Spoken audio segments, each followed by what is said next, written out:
right now. Baylor won the toss. Kansas State is set to receive. Let's get it down to the third member of our team, Tori Petrie. Well, Pete, this will be the healthiest the K-State offense has been all season. They are getting wide receiver Jace Brown back in the lineup today and wide receiver J.B. Bradley. Now, Bradley does have a cast on his left wrist. Coaches say he is a tough kid. He wants to play today. And I can tell you, I saw him catching passes in warm-ups with that cast, so they're going to see how much he can do today. This is going to be the first time K-State has had one of those guys, let alone both, on the field at the same time as running back Dylan Edwards. Offensive coordinator Chris Wells told me it's about time. Thanks a lot, Tori. Tripped up close to the line of scrimmage is Dylan Edwards. He is one of the four horsemen Tori just mentioned that are back healthy today for Kansas State. And that's massive, right? Getting Jace Brown back. He's their best explosive weapon on the outside. Big JB standing at 6'5". He's a big target on the outside. Coaching staff said we haven't had all our playmakers together since about the first game, the first quarter in the game versus Iowa State. So I know they're excited to get everybody back. That will really help their quarterback, Avery Johnson. Pre-snap motion from Anzio, second and long. Johnson pumps, delivers. Garrett Oakley with his first catch of the day, close to the first down marker. We'll play about a yard short after an 8-yard gain. Nice patience right there from Avery Johnson. Goes through his progression, starts to the right, then goes to the left. Nice job by the tight end, just spotting over the middle of the field. That linebacker triggers, there's a void there. Nice accurate throw by Avery Johnson.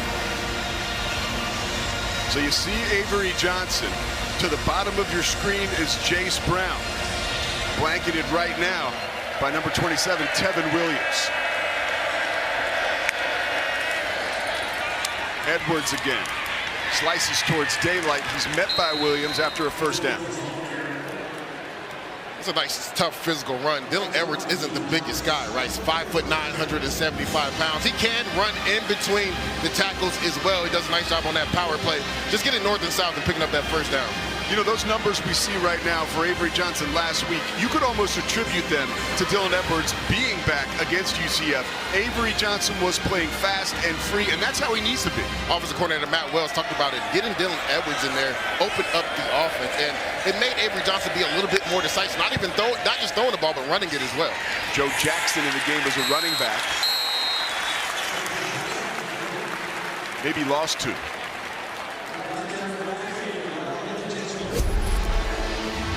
Nice job by the defensive front right there. Devontae Tesno does a nice job. The big man in the middle getting off the block, getting in the backfield, and tackling Avery Johnson for a loss.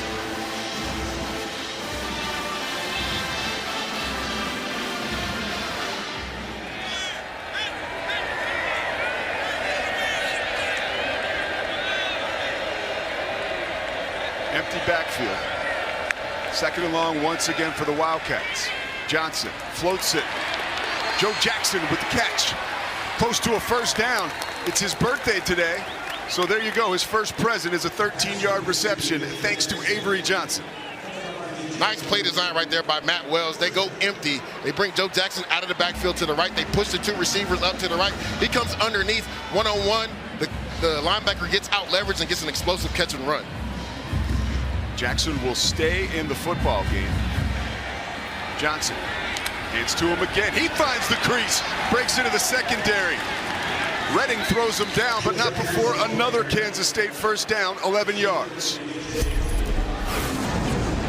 Yeah, all right, we got a nice little split zone. You got the offensive line. They're blocking to the right. Nice job by the running back getting downhill. See it right here. Nice job by number 69, Taylor Portier. He creates that hole. And Joe Jackson, no fair dodging, just getting downhill, getting a big run.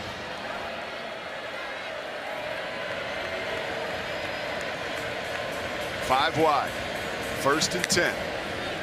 Johnson, quick pass. Third straight touch for Jackson. Third straight productive touch for Jackson before Tyler Turner throws him down. And I love that Matt Wells is mixing up personnel and formations, right? This is the second time we've seen them go empty with Joe Jackson, just getting him the ball in space right there. They got the number count they wanted on the outside. They had two blockers for two defenders. They throw the simple screen play. They just want to stay ahead of the chains. That's a nice job by Avery Johnson getting it to his running back out in space.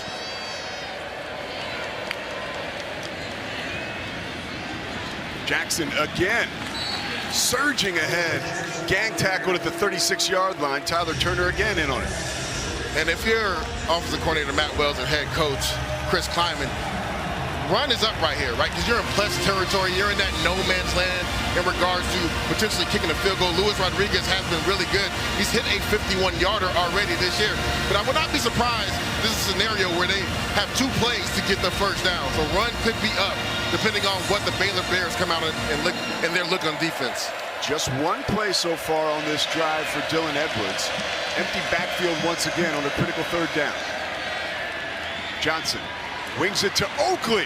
Oakley's cut down by Devin Bobby, but another first down for the Kansas State Wildcats. And what I really loved about that, Matt Wells had all the routes go to the sticks, to the first down marker. No down the field things. Nice job again. Nice patience by Avery Johnson. You see him look to the left, look to the right, find his tight end Oakley in the void for a major first down. All right, Lejay, it's close to 90 degrees, right? You're a defensive lineman, and this is the 10th play of the opening drive. How you doing? Your tongue's hanging out right now, right? And if you're the Baylor Bears, this is where you got to have the subsequent depth to rotate and get after the passer. But you got to bow up, right? You're right outside the red zone. You got to try to hold Kansas State to a field goal attempt. Johnson, the seas part. The first punch delivered by Kansas State. 6-0, 31 yards for Avery Johnson. And the big boys up front doing the dirty work, blocking on that draw. That's a nice job, again, by Matt Wells. He decides to spread it out, which means the linebackers have to leave in the middle of the field, right? We have a nice job by these 2 blocking, and he gets Avery Johnson in his A-gap downhill for a touchdown run. Right there, you see it right there, he reads it. Nice drop stop, takes off. Nobody's in the middle of the field, Pete. Wide open. We talked about getting him going early. He's played with a lot of confidence in that first drive. Also, nice play call by offensive coordinator Matt Wells. You know, it's interesting. I know we both saw last week against UCF, his first run that popped for about 31 yards was similar, but it looked like that one was designed. For sure, that was definitely designed, and that's what got them going last week, using his mobility. And this is a nice job again. Avery Johnson, nice job by the offensive line up front. Avery Johnson getting the Wildcats on the board early in this one.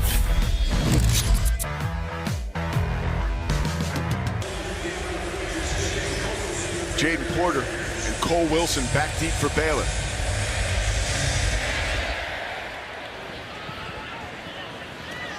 Oh, getting away from Cole Wilson. He could be in trouble. Wrapped up close to the 20-yard line. Flag on the play.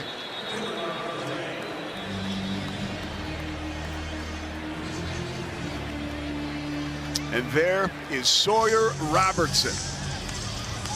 So cool, so calm under pressure, and that has led to that moxie and that determination.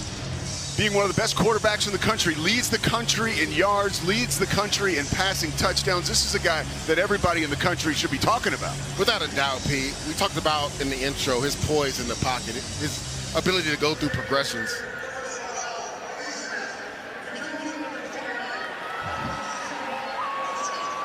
That's a brutal penalty. Face mask. Yeah, but getting back to Sawyer Robertson, you saw the graphic right there. Leads the nation in pass yards per game, also touchdown passes. He's a guy that distributes the ball, and I think that's the biggest thing. We're talking to the coaches, Dave Aranda. He said he felt last year he was kind of honing in on a couple of receivers. Now, whoever's open is getting the football. He's a great distributor of the football. And when you couple that with that howitzer of an arm he has, that is a real dangerous combination. Literally can put the ball anywhere on the field. When you turn on this tape, it's littered with NFL throws.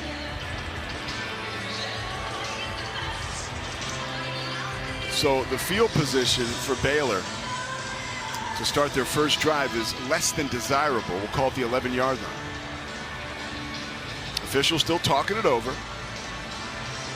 If you're just joining us, Kansas State marches right down the field on their first drive, and they score on a touchdown from Avery Johnson, and there is Dave Aranda.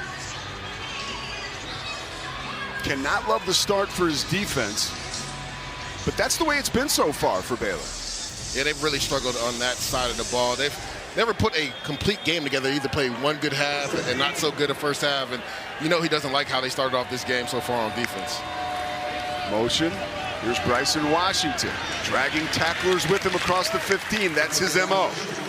Yeah, and we started this game talking about how explosive this is going to be, but that's their bread and butter, the split zone play. Like Bryson Washington hits you with body blows, body blows, body blows, and then he breaks off a 20, 25-yard run. Here's that tempo from Baylor.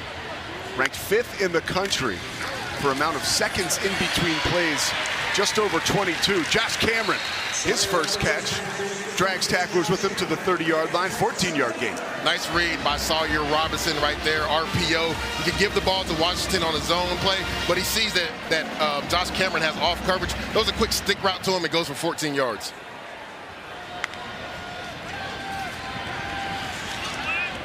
Cameron again. Close to another first down. Deshaun Rich on the tackle. One thing you know about Sawyer Robinson is he's not going to go broke taking a profit. If the first read is open, he's getting that ball out of his hand. You see it right there on a quick out route to his big receiver, Josh Cameron. Washington again was dinged up last week, and he wouldn't have it any other way. Right back out on the field, was on the injury list pretty much for the most part of the week, and here he is once again doing what Bryson Washington does. He's been dinged up the entire season. I remember calling their Samford game a few weeks ago, and there was times where he got hit. I didn't think he was going to get back up, but he keeps continuing to play and fight for this team. 492 yards, 10th in the FBS, and also his carries, 93, that's 10th in the FBS. So he's been carrying a load and does it again. Johnson knocks him down, but Washington, another first down, an 18-yard gain. Nice job by number 66, Colton Siraki, who's starting for Omar Ibidian. You're going to see it to the left of your screen. He gets Chidi Obiizor caved in. And that's a nice run by Bryson Washington, also breaking the tackle there. Play fake. Robertson steps up in the pocket that is formed by his offensive line. Looks for Michael Trigg as it sails over his head. Yeah, his big playmaker on the outside. Trigg standing at 6'4". They'll throw those jump balls to him, and also Josh Cameron, who stands at 6'2". Right there, just puts a little bit too much air on that, and it goes out of bounds. Brings up 2nd and long. Defensive coordinator for Kansas State, Joe Klanderman, says they like this because Baylor's not quite as quick when they're 2nd and 3rd and long. He's like, that's where we have to get them. We got to get them in 2nd and 8+. We got to get them in 3rd and long. That way they have to, you know, talk about things at the line of scrimmage, and they can't go hurry up tempo. Pocket forms around Robertson again. This time he gets it to Trigg. Logan Bartley, the freshman, takes him down. It'll be a first down, a 10-yard gain. Yeah, nice job by Trigg. Just understanding zone coverage, understanding the leverage, the void. He hooks up with his quarterback. That's his safety blanket. They work really well together for zone coverage.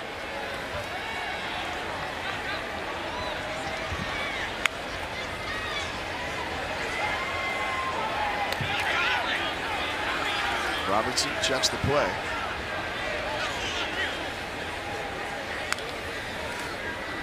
Caden Knight, here's his first crack at it.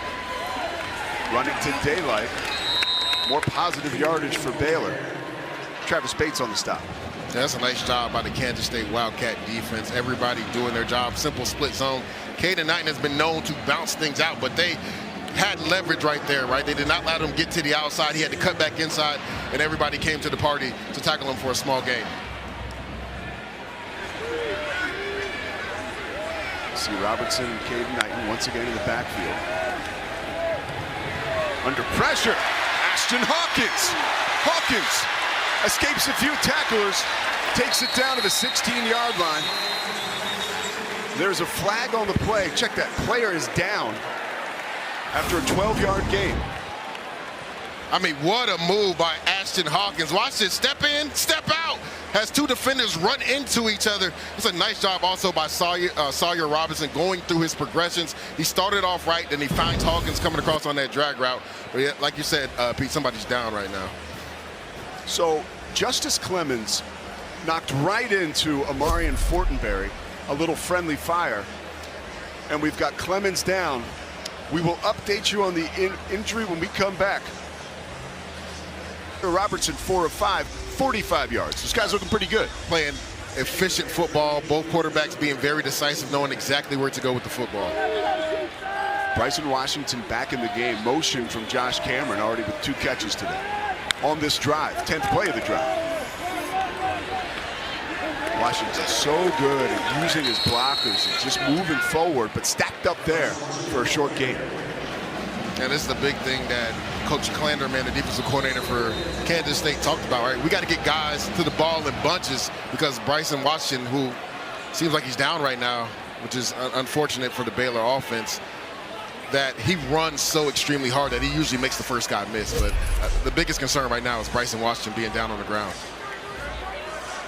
6-foot sophomore from about an hour away in Franklin, Texas. We talked to Coach Jake Spavital, the offensive coordinator for Baylor, yesterday. He said when he sees B. Wash go down, he's worried because he knows he quite possibly could really be hurt. He's not like other guys. He's fought through so much already this season. To your point, Pete, like when he's getting up slow, you know something's really wrong with him. And they've had to lean on some of these younger backs, Caden Knighton, who we've already seen in this game, and Michael Turner. But I know Sawyer Robinson gets his name in the paper, but literally the offense just kind of ran through what Bryson Washington does in between those tackles. Well, we talked about it. Another thing we talked about yesterday, 150-plus yards. When Baylor does that, since the beginning of last year, they're 10-1. Caden Knighton into the ball game now. Robertson has time. Underneath again, it's Josh Cameron. Ridden to the ground by Rich. And Cameron now is slow to get up. And again, this is not what you want to see if you're a Baylor Bears, right? Those are two of your better playmakers on offense. Josh Cameron, your #1 receiver on the outside, and then your starting running back. And back-to-back plays have gone down.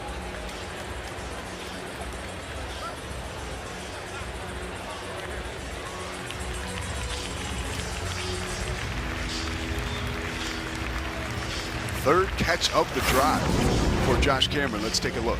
Yeah, Sawyer Robinson just finds him on a simple drag route coming from right to left. Maybe right there, that right ankle kind of gets caught up. Again, don't want to speculate, but it looks like it got caught up a little bit. But Josh Cameron's a tough kid. Former walk-on who's become a captain on this team, a guy that they really look up to, a guy that they look to make plays on the offensive side. So just like Bryson Washington, if he's down, it's something serious, but it was good to see him get to the sideline pretty quickly. Was a part of 3 turnovers in their last home loss against Arizona State, which has never happened. And Coach Spav told us, Jake Spavital, he could not wait for that next game against Oklahoma State. Michael Trigg in motion. Oh, Caden Knighton is stacked up behind the line of scrimmage. Toby Osunsami says hello. And he's their best pass rusher. He does a nice job knifing right there. He's on the outside. He knifes into the B gap in between the tackle and the guards. You're going to see him to the right of your screen. See how he loops around? That's a run stunt, right? And Coach Dave Aranda talked about that. We have to pick up the run stunts right there. You see the quickness of Toby Osunsami getting a tackle for loss and getting the Wildcat defense off the field. 30-yard attempt coming for Connor Hawkins. 5 of 6 on the season. Splits the uprights. So the Bears answer but melt under the hot glare of the Kansas State end zone.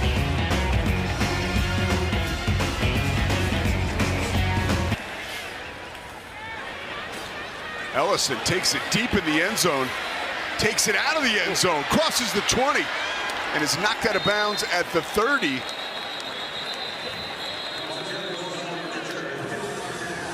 Armstrong knocks him out of bounds. Flag down.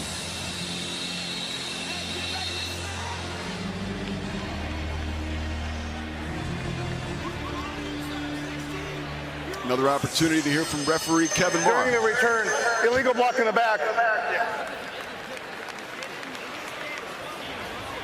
During the return, illegal block in the back. Receiving team number 91. 10-yard penalty, first down. And here comes Avery Johnson back onto the field. 4 of 4 today, 29 yards. And we were told about this by Matt Wells. He has been more decisive this season, and we saw it on this drive. Yeah, right here, getting them going early, right? That was the dudes for the Kansas State offense. You saw it right there. They motioned Joe Jackson, get him a quick drag route. And then right there, the quarterback draw. Getting the mobile quarterback's legs involved in this game. Into the game right now is Blake Barnett. Was featured last week. Avery Johnson at the bottom of your screen. Ball's loose. Barnett picks it up. Finally ushered out of bounds.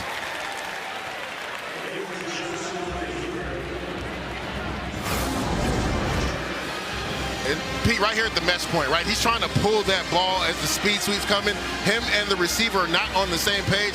Unfortunately for him, he was able to get on the ball and only hold it to a minimal loss. You chalk that up to reps between Devon Rice, quite possibly, and Blake Barnett? Yes, it's understanding at the mesh point. If the quarterback, you have to be firm and pull that ball out. Looks like the receiver in motion really had a grasp of the football there. Avery Johnson in motion. You won't say that every day. And Joe Jackson moved back deep into the backfield, loses 3 yards. And if you're Kansas State, you don't want to be in this scenario, right? Losses on the first 2 plays, right? You want to play ahead of the sticks. That's why they had so much success, Pete, on that first drive. They played ahead of the chains. You get a mesh issue with the quarterback and the speed sweep, and then right there, try to have some eye candy with Avery Johnson coming in motion. The Baylor defense does a really good job mitigating that for a loss. Now, this Baylor defense can really pin their ears back and get after the quarterback. 3rd and 15. Dylan Edwards not on the field again. It only played the game's first 2 snaps. Johnson uncorks down the sideline, and a brilliant play made right there on the scene. And you have to give a lot of credit to LeVar Thornton. And they are happy to have this young man back. This is a nice job. This is a cover 3 defense, 3 deep, 4 underneath. You're going to see him. He has to take Jace Brown on this go route. He's in the hip pocket, in phase. Watch how he lifts with that left arm and knocks the football away. That 6'3" frame, 182 pounds. That extra arm length right there helped him on that play to get that PBU and get the Baylor Bears off the field. The Ohio State transfer Thornton making his presence felt early. That was a huge play. Oh, wow, a favorable bounce for Baylor. Here comes the Bears offense, and they will have an opportunity to take advantage of their best field position of the early afternoon. And if you're head coach Dave Aranda from Baylor, you have to love how your defense responded after giving up an opening drive score, right? They go 3 and out, and now, not only that, you give the ball to your offense in plus territory because of a shank punt. 30-yard punt. Don't be surprised if offensive coordinator Jake Spavital takes a shot right here, right? You're in plus territory, right around the 40. This will be a perfect position to go play action pass and take a shot down the field. True freshman Michael Turner into the game for Baylor, aligned to the left of Sawyer Robertson. Robertson floats it down the left side. Cole Wilson had a shot at it, but right there to break it up was Quay Moss. And Quay Moss has played some really good football the last couple of weeks. We talked to his defensive coordinator, Joe Clanderman. You see him in phase right here. Does a nice job. Doesn't get his head around, but he doesn't really interfere with the catch. That's a nice job. They said that he's probably the most passionate player on this defense. A transfer that came in this year that's really bought into the culture. Loves the game. That's what Coach Kleiman told us. Turner spins to positive yardage, close to a first down at the 30. VJ Payne stops him. And Pete, when you look at these 2 running backs, right, Caden Knighton's more of that explosive back, but Michael Turner, 6 foot, 220 pounds, he's going to get downhill. You see him evade a defender right there and then hit a spin move to get a couple extra yards. 3rd and 4.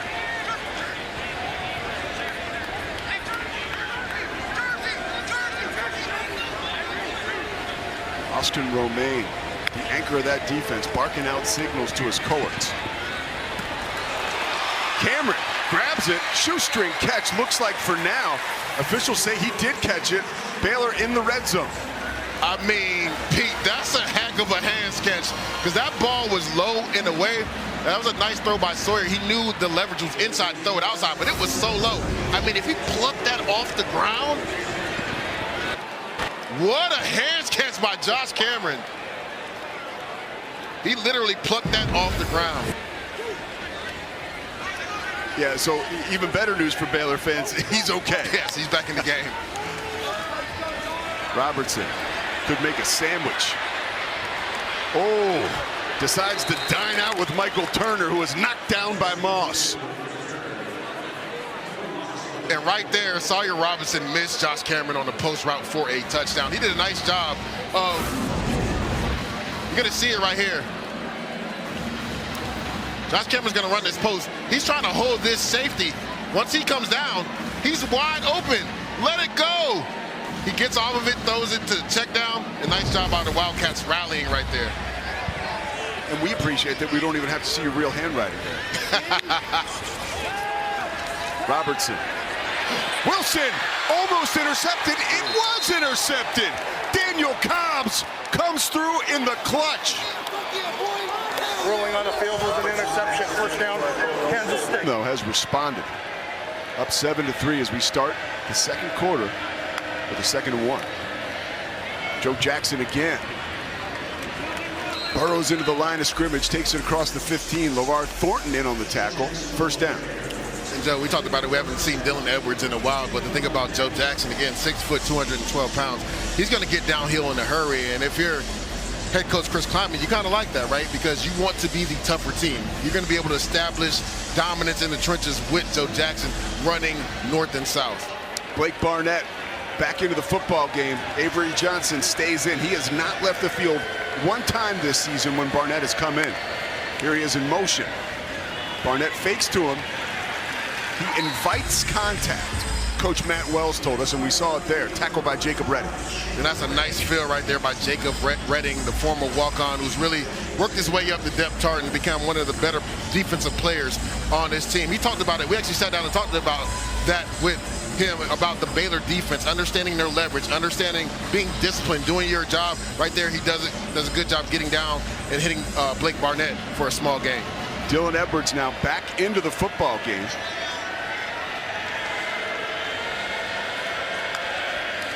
He motions out.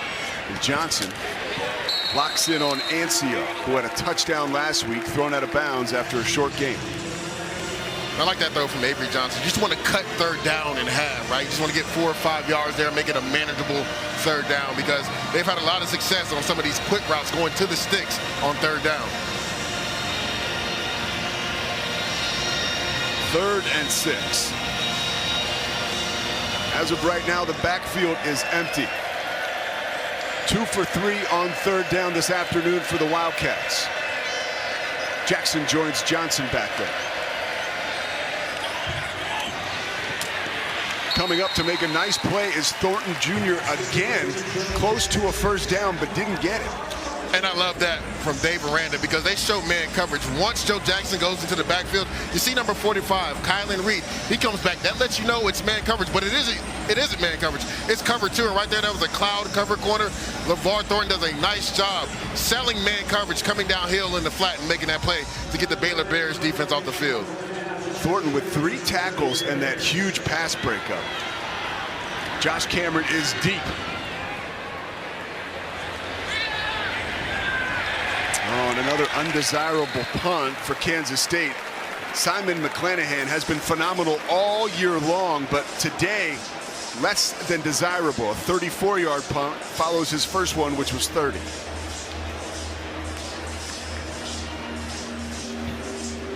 Once again, Lige Douzable with the do's and don'ts. For the Baylor offense, the do's: get Bryson Washington going in the run game. This Kansas State defense has struggled to slow down the run, more specifically the zone run, which Baylor runs. And for the don't for Kansas State, don't allow the explosive play. Baylor has one of the most explosive offenses in the nation. You have to minimize their explosive playability. I could use like a do's and don'ts for my daily life. I love that. You got to wake up early, Pete. Oh. In coverage was Payne, working on Trigg, worked a little too hard. Yeah, a little slot fade to the big tight end, 6'4", hand fighting. BJ Payne gets a little too handsy there. Pass interference, defense, 15-yard penalty, automatic 1st down. So already a couple targets for Trigg and 1 catch.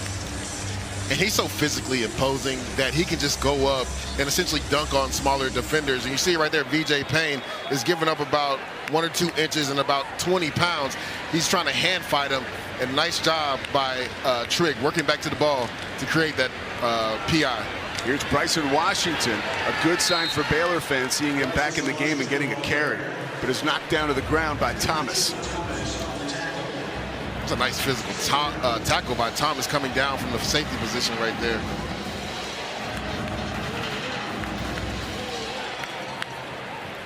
Second and long.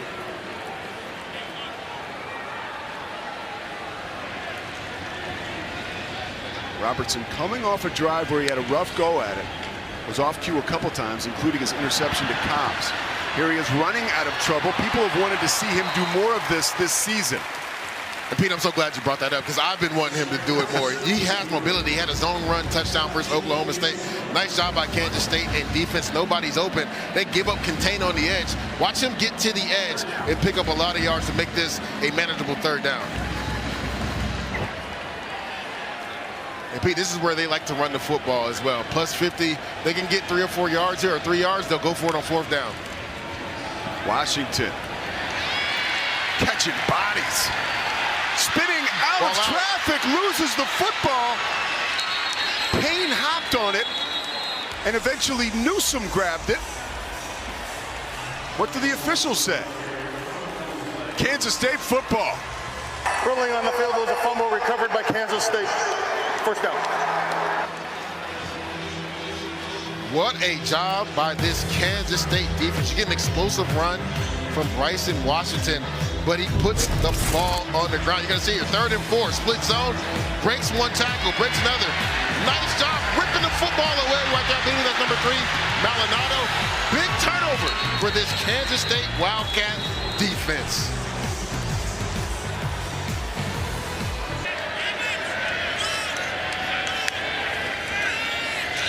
Play fake. Oh, look at this. Avery Johnson escapes out of trouble and slides down close to the 1st down. Those flowing locks, dude, and then that slide right there, just that whole look, he should trademark that. Look real smooth right there, but that was a nice job by him going through his progression. Gets some pressure up the middle, steps up into the pocket, sees that they're dropping off in zone, just getting some positive yardage. I love that he was decisive right there with his legs.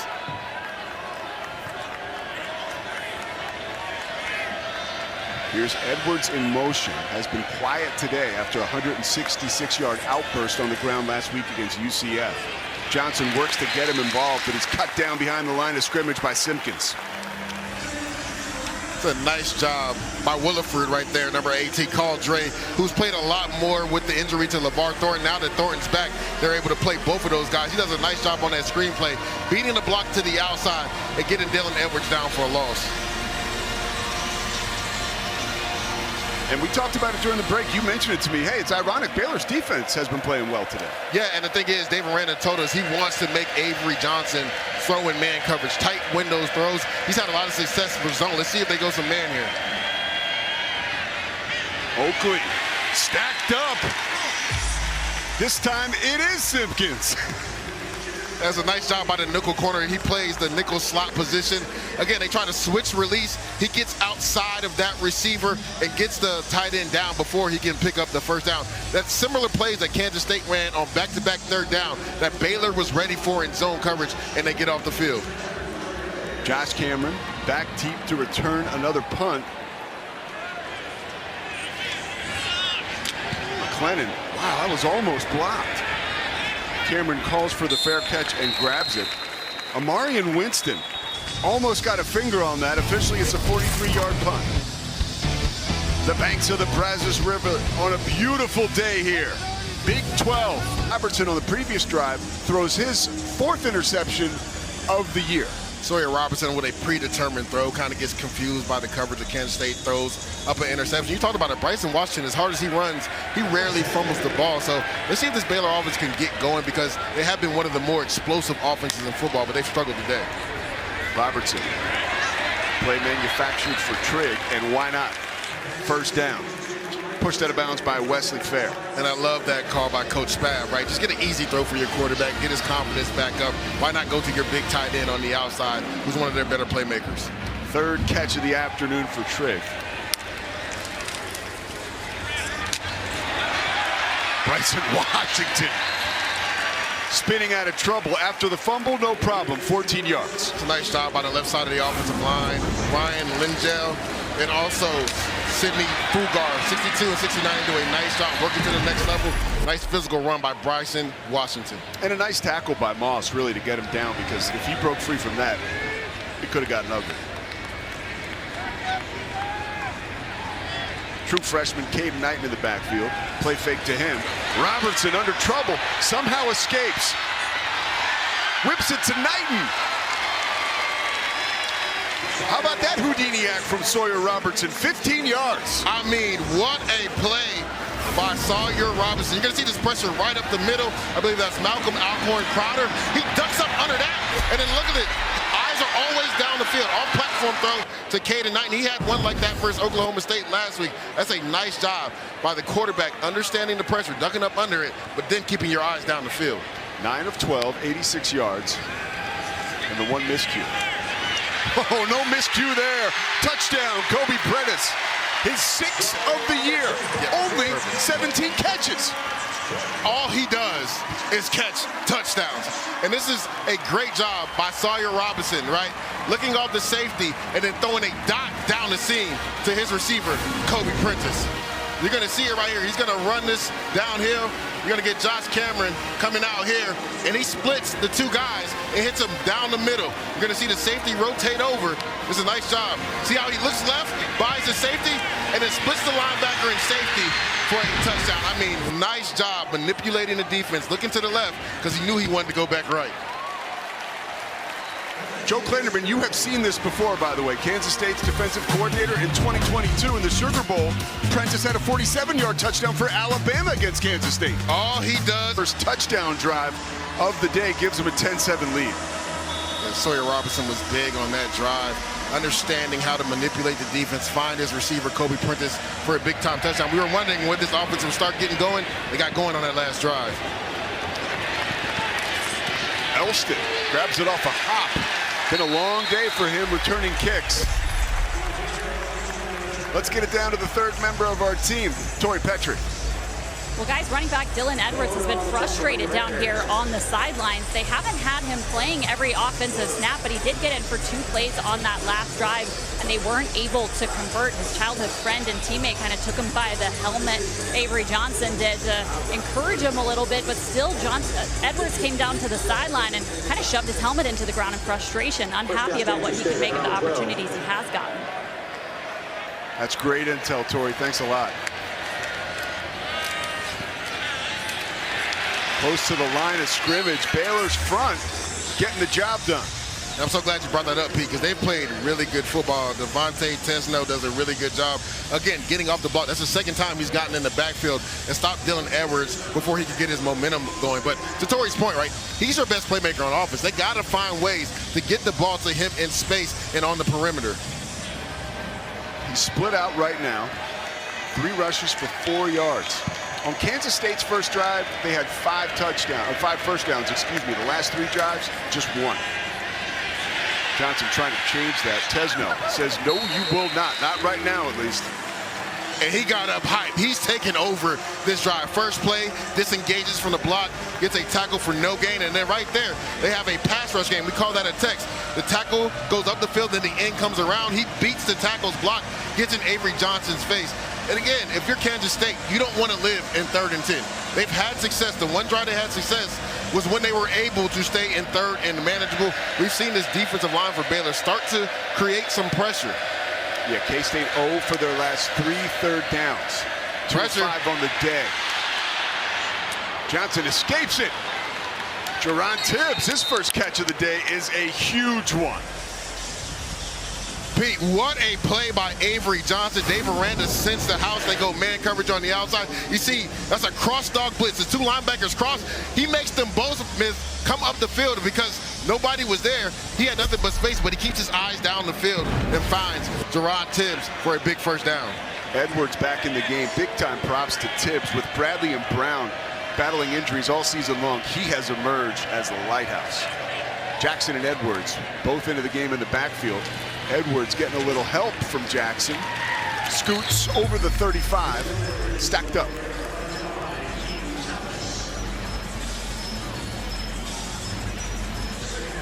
And there is Matt Wells. I talked about it before. They don't want to live in 3rd and 2nd and long, so be interesting to see this play right here. They still haven't got Dylan Edwards really going. They haven't really got him to the perimeter yet. I would love to see that. We've seen Jace Brown come in and out of the lineup as well. They haven't really got him the ball either. 2nd and 7. Johnson slings it. Wide open. Tibbs again. is finally wrapped up and thrown down inside the 35, a 30-yard gain.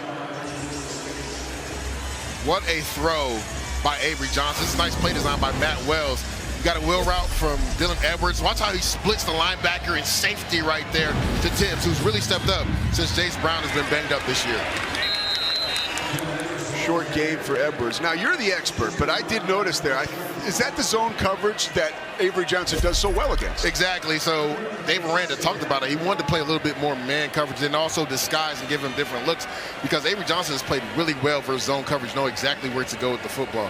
But again, great design by Matt Wells. You have 3 guys to the right. You send them all in vertical routes and you bring Tibbs on an end breaker. Nice accurate throw by Avery Johnson. Rice and Jackson into the game.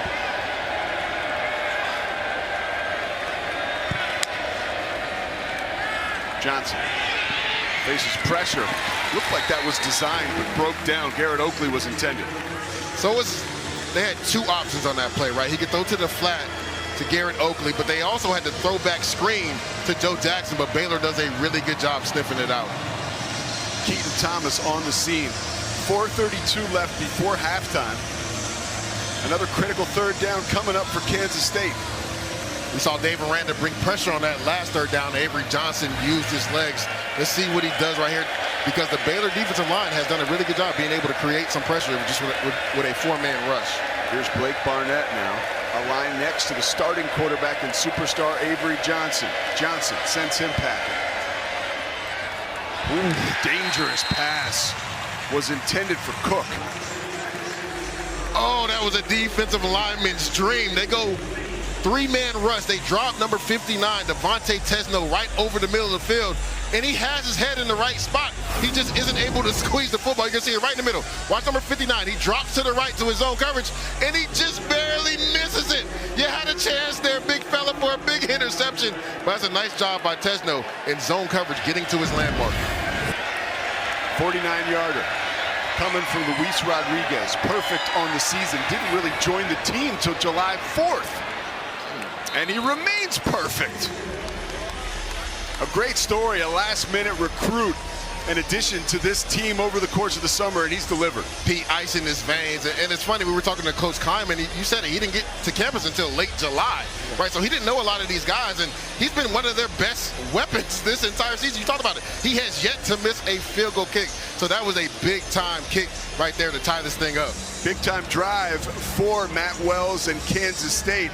But now, Sawyer Robertson with an opportunity, and plenty of time left on the clock here in the first half. Yeah, he does a really good job in these scenarios, right? This is not a 2-minute drill, but if you're Baylor, you want to be able to bleed this clock out and go in half, because remember, they get the ball at half. But watch him manipulating the defense. This was last week. He wants to hold that safety in the middle of the field just for a second, because he wants to go to Kobe Prentice down the left side of the field.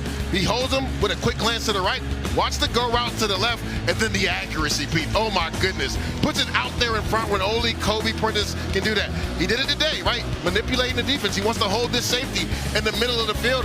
Quick glance to the left just to hold him, because he wants to hit Kobe Prentice on the same exact route down the seam for a touchdown. He holds him, puts it over the linebacker's head, splits the safeties for a big-time touchdown. He's one of the better quarterbacks at manipulating the defense, knowing where to go with the football. That's why that Big 12 quarterback club is always so exclusive, man. You got guys like Sawyer Robertson and Avery Johnson. Locked at 10. Baylor has another opportunity now. Robertson's numbers on the day: 10 of 13, 116 yards, the 1 touchdown and interception. And those last 2 throws, by the way, where he escaped out of trouble, and then he had the long one to Prentice that was just pinpoint accuracy. Those are what NFL scouts want to see. Without a doubt, right? Movement within the pocket. A lot of times quarterbacks, they drift back, but he does a good job moving up in the pocket, but then still looking down the field to find receivers.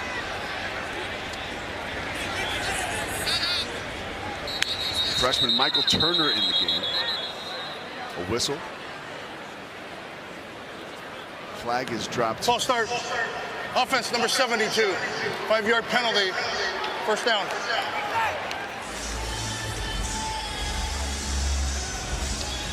Colton Price A little ahead of schedule. It was either him or everybody else, right? Yeah, I think he flinched the ball a little bit early, dropped his hips. First and 15. Jake Spavital said, unfortunately this year, he's had to figure out a lot of these types of plays. First and 20, first and 15. Ooh, in and out of the hands of Ashton Hawkins.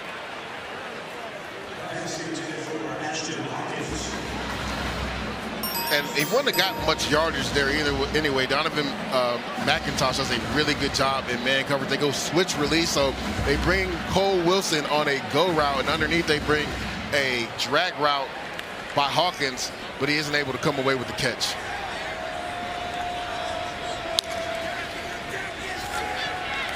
Robertson with time, floats it for Trigg, who climbs the ladder and comes down with it. Yes, sir. Logan Bartley, the freshman, was just outmatched. These two are just always on the same page, right? Again, 6'4", 220 pounds. Just put it up there for your big tight end. Helmet and above. Nobody is jumping with Michael Trigg right now. Nice accurate throw by Sawyer Robinson. A nice hand catch by Michael Trigg. Tempo from Baylor. Turner chopped down in the backfield. Did not have a chance. Cody Stuffle being there with the stop. They're going to go back to that last catch. This is a nice job by Sawyer Robinson. But look at the big man climb the ladder, come down with that catch. There's nothing much that Logan Bartley, number 10, can do. He's in perfect position, but that's a guy that's just being bigger than you, essentially like a power forward. He boxes them out and high points the football. Yeah, I mean, you want to talk about the perfect high point. That was it. 2nd and 10. Robertson zips it. Wilson again making guys miss inside the 30. You can bet he's hanging on to that football. 26-yard gain. Really good job by Sawyer Robinson going through his progressions. He starts off to the left, then gets back right, finds Cole Wilson. It's a nice job by Cole Wilson, understanding zone coverage, sitting up in the void of that zone coverage and getting an explosive catch on that first down play. So a timeout on the field.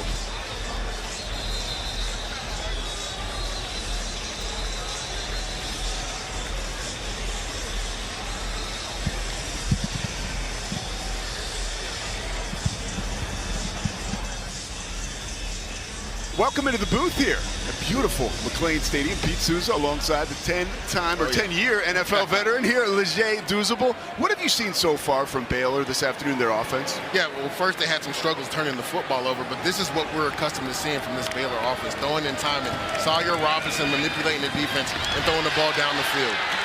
And that one, another one, in and out of the hands of Ashton Hawkins. That's a guy with one of the biggest hands, biggest set of hands on the team, and they're soft. I know because we've all seen him, right? But he's just been kind of hung up where he hasn't been able to catch it with his hands. I would say that was actually a really good play by Donovan McIntosh as well. He gets that right end in there to knock away the football. But you talked about it. Ashton Hawkins has some of the better hands on this team. He does a really good job separating at the top of routes and hand catching everything. But that was a nice job by Donovan McIntosh, number 9 for Kansas State. Robertson finds Wilson, who slipped out of the backfield, takes it inside the red zone. 13-yard gain. Wesley Fair makes the stop, but not before another Baylor first down. And I would not be surprised if offensive coordinator Jake Spavital slows it down a little bit. I talked about it before. They have a chance for a 2-for-1 right here. They get the ball coming out at half. The clock's at around 2:18. It looks like they maybe will let this run down to the 2-minute drill. They don't want to leave much time for Kansas State if they go on to score on this drive. 10 seconds before the 2-minute timeout. Fade, Trigg, 6. Wow, 17 yards. Wesley Fair didn't have a chance. Michael Trigg, we'll be seeing you on Sunday someday. Right now, you get 6. What a catch if he is able to come down in bounds with the football. But slot fade from your big tight end. Watch him go up and high point this again. Let's see, did he have control of it? Right there, looks like he has full control over it, Pete. That's good in the NFL. That's 2 feet down. Does the ball move? Looks like he has firm control. What a play by Michael Trigg. Again, in the red zone, you want to be helmet and above. And with a guy with that size at 6'4", you definitely want to be helmet and above. Nice accurate throw by Sawyer Robinson. Nice aggressive catch by Michael Trigg for a touchdown. And boy, you talk about a guy. Oh, check that now. Hold on now. We've got to stop at your play before the PAT. It looks like They're going to take a look at this, and we might get a review. Our referee, Kevin Marr, more than likely now said to toss it up to our replay official, D. Anderson. And that's why when we saw the replay, I wanted to see if he had possession, did the ball move. But from our angle in the replay that we saw, and we're going to take another look at it right here.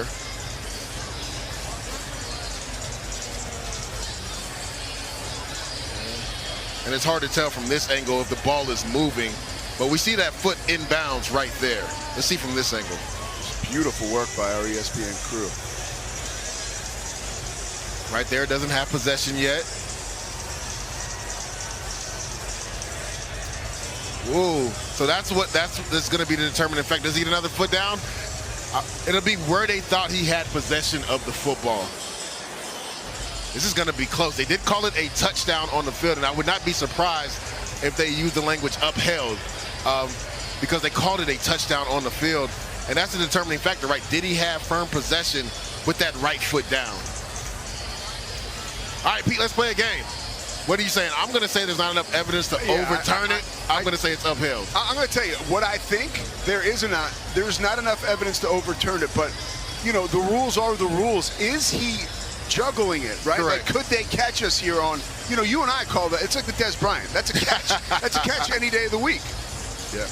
And both images are synced right there. Yeah. But that's a catch to me and you. But I think the ball may be rolling right there. That's the only thing that would maybe deter it being an incomplete pass, because he doesn't get another foot down after that ball kind of rolls a little bit. This is going to be close, and they're taking a while looking at this. That would be Triggs, would be now until it's official, 5th touchdown of the season.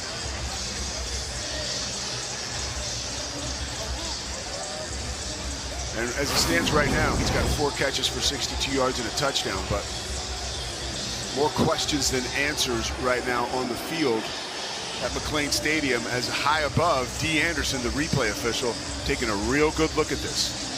And just to pay it forward, if this is overturned and it's not a touchdown catch, it'll be 2nd down, right? And the clock will stop, 2-on-2 on the clock. They'll have to run a play before the 2-minute timeout.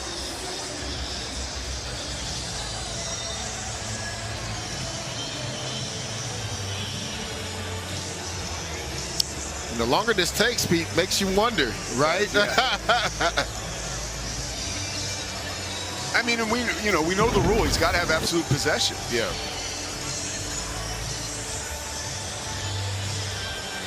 So here we go. Kevin Marr. After further review, it was an incomplete pass. It will be 2nd down from the 17-yard line. Well, Pete, we're 0 for 1 on the day. We're 0 for 1. But I think it was what we talked about, that last roll, and he doesn't get that foot back down in the field of play. That's what they determined of him not having possession of the football.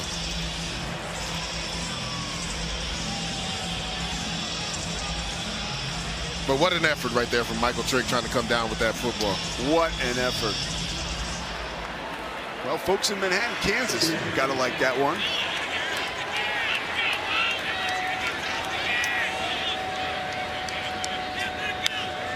Robertson to Turner. Blitzing was fair, and that opened up the door for a 17-yard touchdown for the freshman Michael Turner. First of his career. And that's what Jake Spavital does, right? 2nd and 10 in the red zone. They like to run the football. They run their best play, their split zone. Right here, I want you to watch Austin Romaine. He tries to come over the top, but he misses his play. And watch how physical Michael Turner is running this football. Split zone, he gets over the top, breaks the tackle, and gets into the end zone. I told you the difference between him and Caden Knighton. He's 6 foot, 220 pounds. You're not going to arm tackle him. Nice physical run by the freshman to get into the end zone. And you and Dave Aranda have the same school of thought. He talks about him. He says, hey, he's got some B-wash in him. You know, he 100%. He'll run you over. And right there, by the way, that was the junior, right? Austin Romaine, one of the toughest guys on this field, certainly the anchor of that Kansas State defense. And the true freshman got right through him. Listen, wide open race. And that's why you have to love the Big 12. It's so competitive from top to bottom. Each week is going to be a dogfight.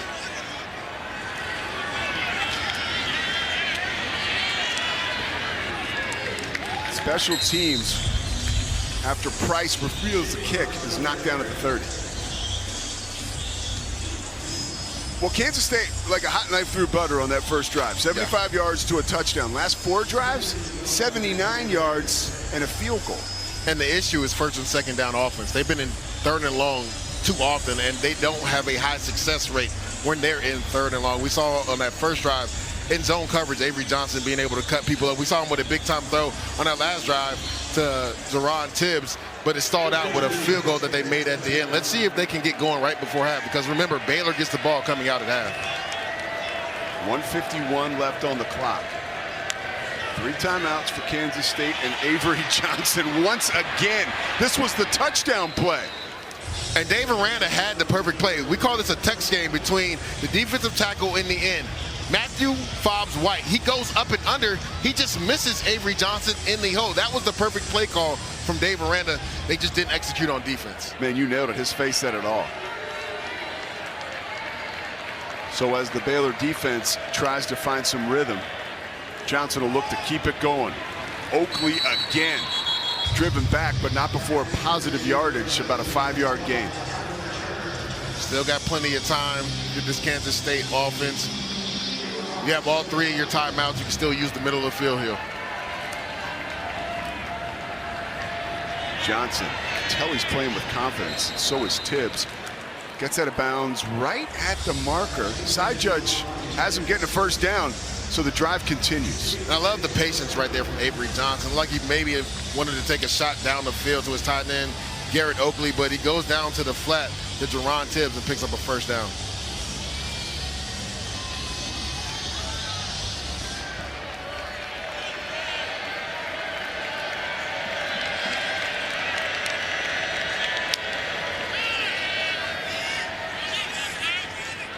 Another tight end. Lofton this time. Called incomplete. Same route concept, right? They take the inside receiver, run him on a corner route, take the tight end, run him to the flat. We saw that. They switched it last time on the play before, and Jerron Tibbs got the first down right there. They weren't able to get it. Braden Lofton isn't able to secure him. That looked like that actually might have been a catch. It's close, man.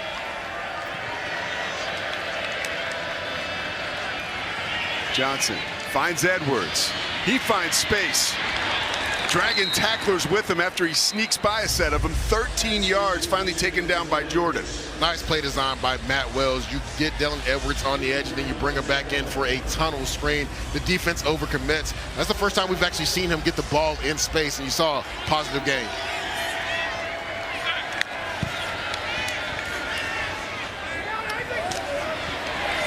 A nice play made by Thornton again. Surprised they're not using one of the timeouts right here. You have 3.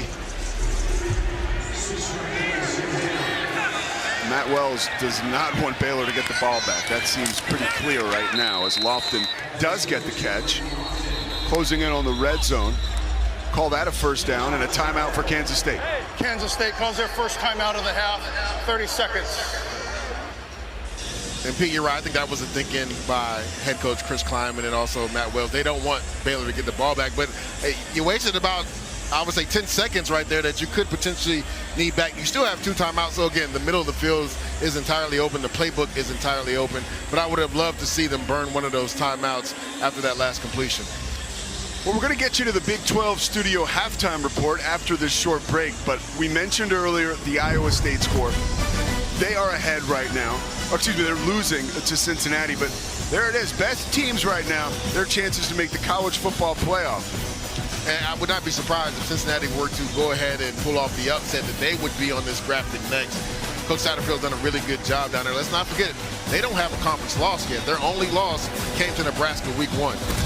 And that kind of brings us back to the present right here. Kansas State only has 1 conference loss, as that loss a few weeks ago to Arizona was a previously scheduled match. Johnson escapes the pocket again. Oh, and maybe hit a little late out of bounds. He sure was.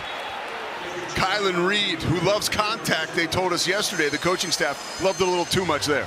Yeah, right there. He's a guy that's like a bull in a china shop, right? Not the biggest guy, but he loves After the play was over, personal foul. Late hit, defense number 45.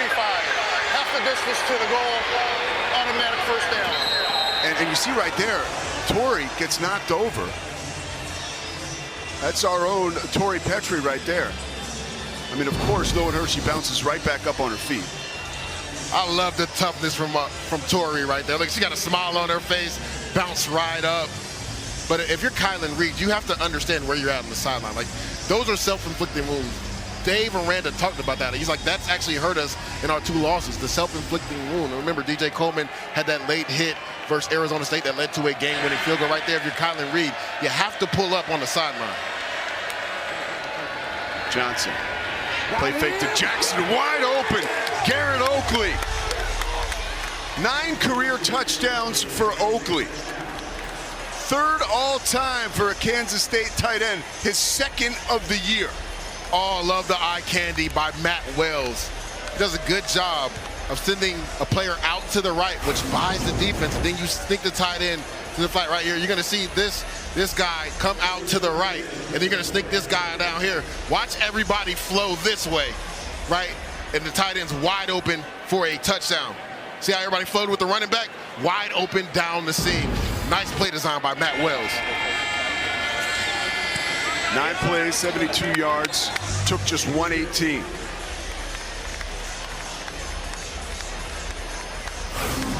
And how about that drive? 6 of 7 for Avery Johnson for 45 yards. What an answer by this Kansas State Wildcat offense. Again, Matt Wells, great play design in the red zone. Sends Joe Jackson across the formation, which buys the linebackers, which means the tight end is wide open down the seam.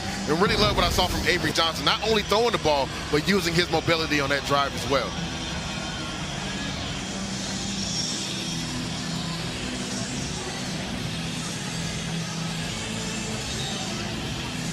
Hey, Tori, we got to check on your status now. You're usually checking on other people's status. Now we're checking on yours. You okay? Well, injury report down here is that I am all good. Avery Johnson was so kind, helped me up. So injury report is that I am good to go for the rest of this game. All right, still looking like $1 million too. Thanks, Tori. Appreciate it. I love the grit and toughness, Tori. I love it.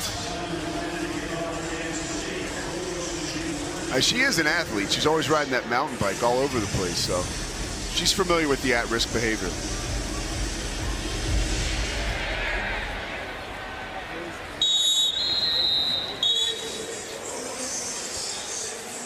So 13 seconds remain for Baylor.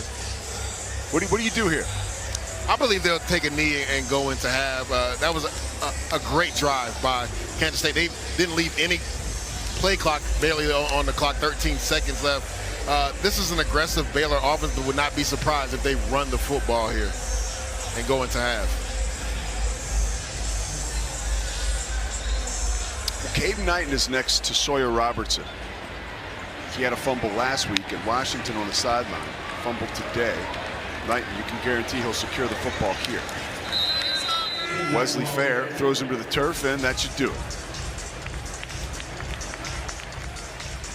Stands, and you see right now, Baylor will receive the second half kick. Let's get it down to Tori. She talked with Coach Kleiman.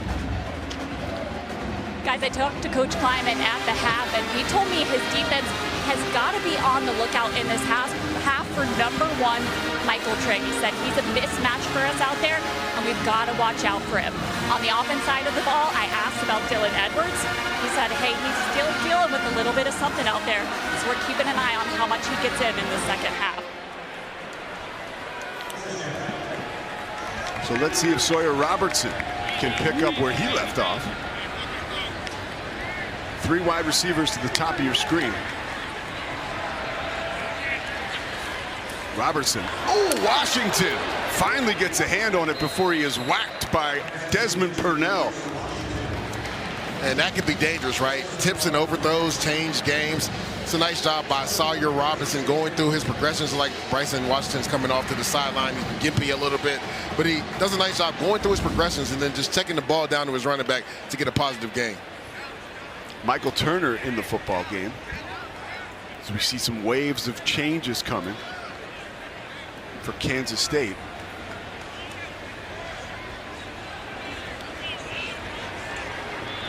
Second and about 3. Turner burst through a hole. You gotta like seeing that if you're Dave Aranda and Jake Spavital. No fair dodging. Again, 6 foot, 220 pounds. He's gonna get north and south in a hurry. Does a nice job on that simple zone play, getting north and south and picking up a first down.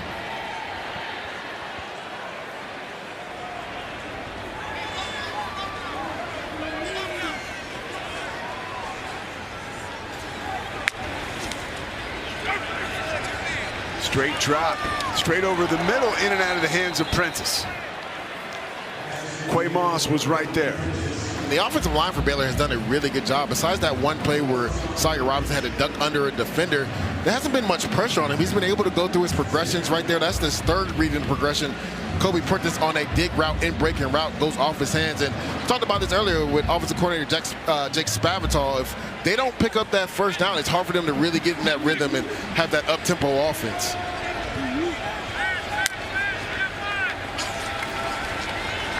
Pressure coming right up the middle. Hawkins. And Pete, I don't think people realize how impressive that throw was, right? Evades pressure, rolls to his left. Remember, he's a right-handed quarterback. The velocity he had on that pass to Ashton Hawkins was why NFL scouts are giddy about him. Well, and they had Uso Seomalu bearing right down.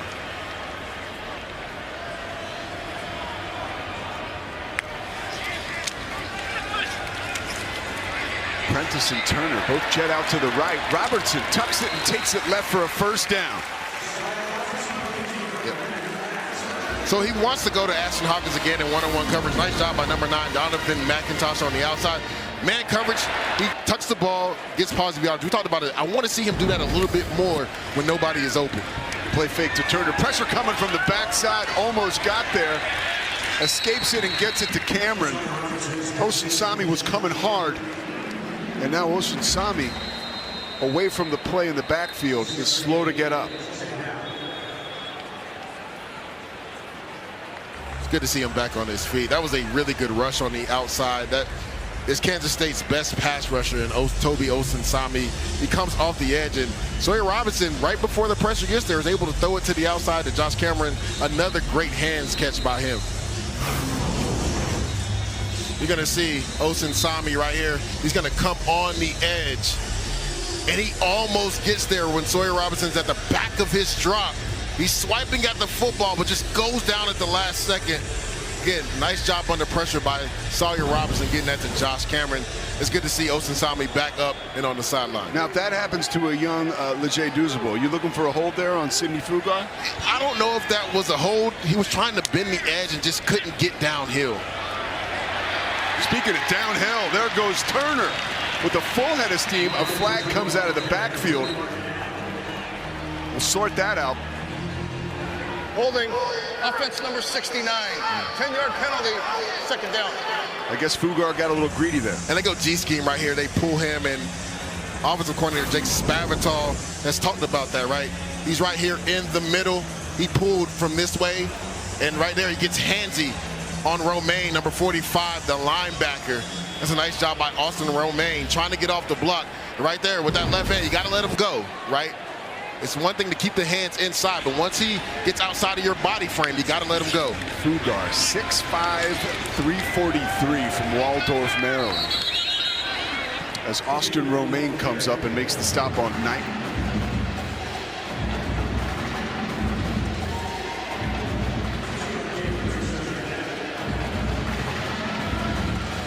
So this is one of those 3rd and longs, right, where the tempo slows down. 8th play of the drive. Yeah, it's all about communication. If you're the Baylor offense, you want to communicate, get the right play in as well. If this was cross the 50, this is where they would potentially run it because they're aggressive on 4th down, but this will be a pass. Let's see if this Kansas State defensive line can get after Sawyer Robinson. Robertson whips it to Trigg. He is absolutely decked by Payne. If he'd caught it, he would have been out of bounds. He's slow to get up, too, on the sideline. And that was the right place to go to football. It's cover 2. That's a whole shot. You got a flat defender, and you got a half-field safety. He put it where only Trigg could go up with the football, but it would have been tough, like you said, even if he comes down. Now, actually, it looks like that right foot would have gotten down. Yeah. So I've been glad how Sawyer Robinson has been able to put the ball high up for Trigg right there. He just isn't able to come down with the football. It's a nice defensive stand by this Kansas State defense. Sterling Lockett back deep to return the punt as Palmer Williams is set to give it a ride.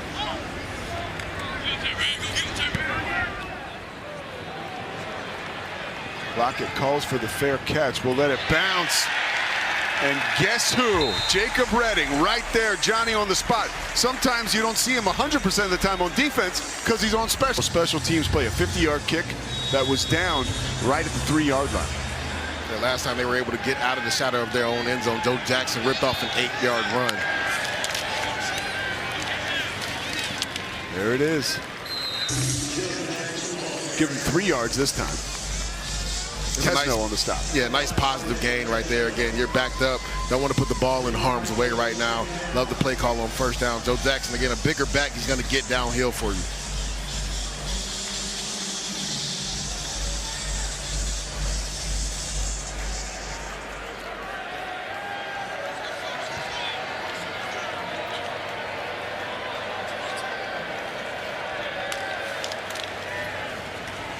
Johnson keeps it. Nice play fake. Redding stays honest and rides him out of bounds. And it goes back to when we had that conversation with Jacob Redding, right? Being disciplined in your assignment, understanding leverage, not allowing their playmakers to get to the perimeter. He does a nice job. That's the second time we've seen him today, right? Understanding his job, not letting their playmakers out-leverage them on defense. This guy, there's no better story around the Baylor football program than Jacob Redding. A lifelong Baylor fan, a walk-on, and now here he is starting. And he's not one of those guys that's starting to fill a need. He's starting because he's crushing it. Johnson with time. Jackie Marshall shadowing him.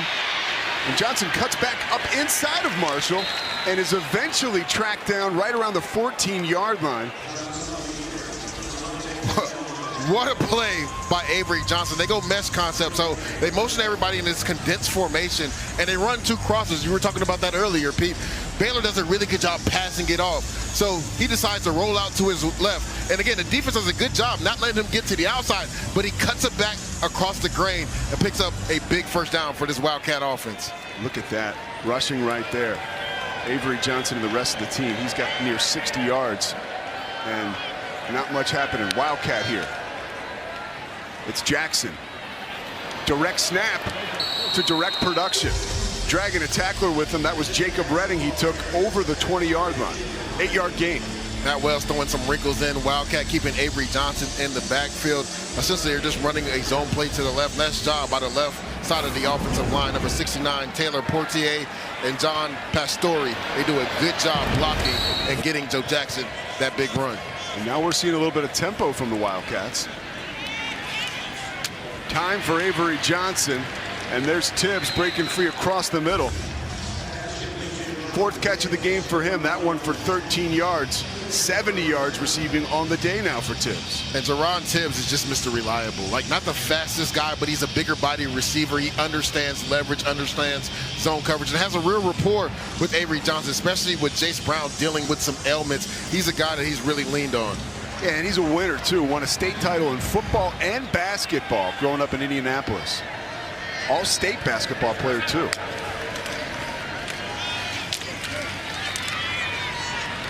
Jackson again. Oh, he was one player away from breaking that. I literally was about to say that, but he's been a couple rushes away where he's had to make that last defender miss from having an explosive run. Again, nice job by these safeties for Baylor coming down in the alley, because Joe Jackson isn't an easy guy to bring down.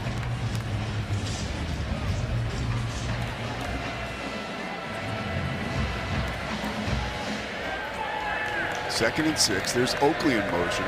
5 catches for him so far today. Fake to Edwards. Floating it out. There's Tibbs. Almost pulled off a Willie Mays and brought it back down. That would have been brilliant. I mean, they had exactly what they wanted. Tibbs wins at the line of scrimmage versus number 17, Tyler Turner. A nice throw by Avery Johnson, but as a receiver, that's one of the hardest catches. Over your shoulder, trying to, fend off the sun and come down with that catch. That was a nice throw by Avery Johnson. Tibbs just isn't able to come down with it. Huge play. 3rd down. 4 of 8 on 3rd down are the Wildcats. Call it 6. Johnson with time finds Jackson, who's awfully close to that 1st down yard marker, but didn't make it. Nice job by Baylor in zone coverage. Nice job by the rush, keeping Avery Johnson in the pocket. And it looks like Coach Chris Kime is going to be aggressive here. And bring in number 13, Blake Barnett, who is their Wildcat quarterback. Again, 6'1", 220 pounds. Look for him to keep this ball and use that physicality. He's kind of like their Taysom Hill. Loves the contact, but is, like you said, a true quarterback.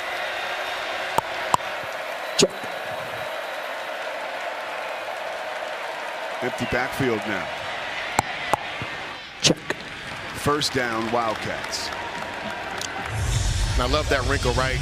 Get Avery Johnson out of the backfield, you go empty, right? Which makes a linebacker displaced as well. So now you don't have as many people in the box to stop the run. Split zone, and we talked about it. Blake Barnett, 6'1", 220 pounds. He's just going to fall forward and get a 1st down. 10th play of the drive that started on Kansas State's own 3-yard line.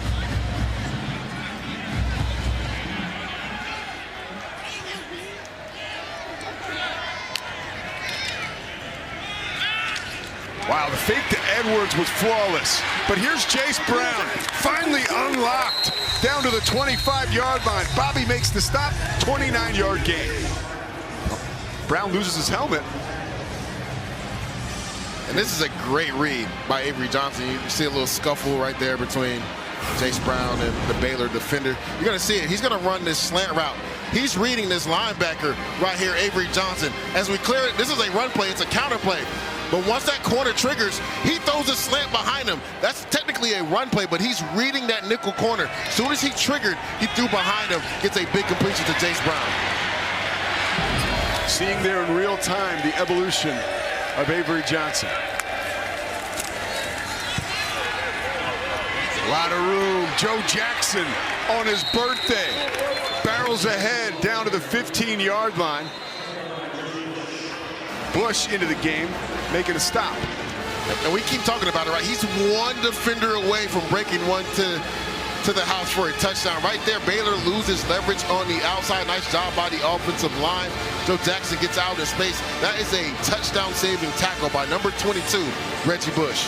And how about Joe Jackson? Really was called on to shoulder the load when Dylan Edwards was absent with injury.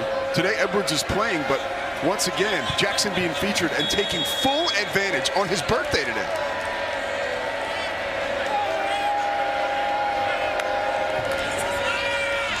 Johnson, batted away and almost picked off. DK Kalu almost came up with what would have been a game-changing turnover. Little trickery right there from Avery Johnson, right? It looks like it's going to be a quarterback sweep, but they're sending Joe Jackson to the left on a wheel route. He was out leveraged, but that's a nice play right there by Kyler Gordon, number 40, tipping that ball out, because that was a touchdown if he doesn't get a hand on that ball. 13th play of the drive. This is the longest drive of the season right now for Kansas State.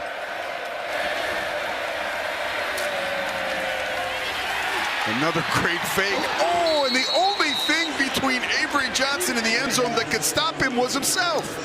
But that's a nice read on a zone read. Nice job by number 86, Garrett Oakley, getting out in front and blocking. He picks up a crucial 1st down, but you talked about it, Pete. If he doesn't slip there, he gets it to the end zone for a touchdown. You see it right there. Garrett Oakley, number 86, blocking. He cuts back inside. The old turf monster got him right there, and he goes down. Joe Jackson is the running back. Army did this in the second half against Kansas State, where they upset the Wildcats. Kansas State doing it to Baylor today. Milking the clock and just a beatdown this drive feels like. Please reset the play clock to 25 seconds. It'll start on my signal. But you talked about it, right? 13, I believe. What is this, 14 right here? Yeah. This is demoralizing if you're this Baylor defense, because a lot of the plays, besides that big explosive play to Jace Brown, have been on the ground. They have been winning in the trenches. So we talked about this being a physical game. Everybody talked about how explosive this game could be. Right now, Kansas State on the offensive line, they're winning the battle in the trenches.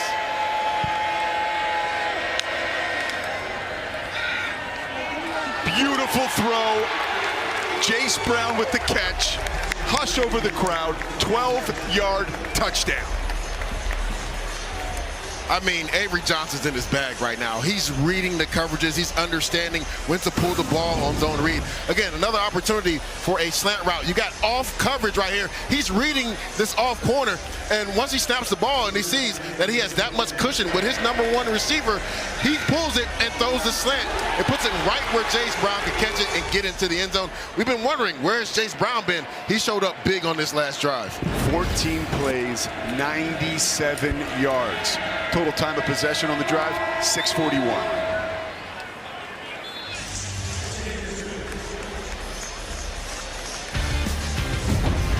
Oh, Avery Johnson is hyped right now, and he should be. 97-yard drive for a touch. Tied game in this game multiple times. Let's see if Sawyer Robinson can now answer what Avery Johnson just did on the field. 16 of 24, 197 yards, 1 touchdown and 1 interception for Sawyer Robertson.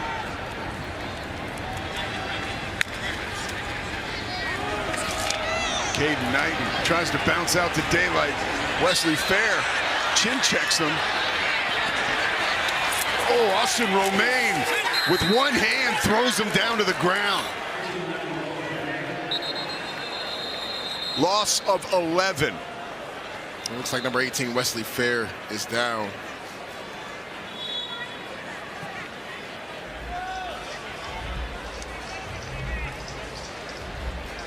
We'll step aside and update you when we get back.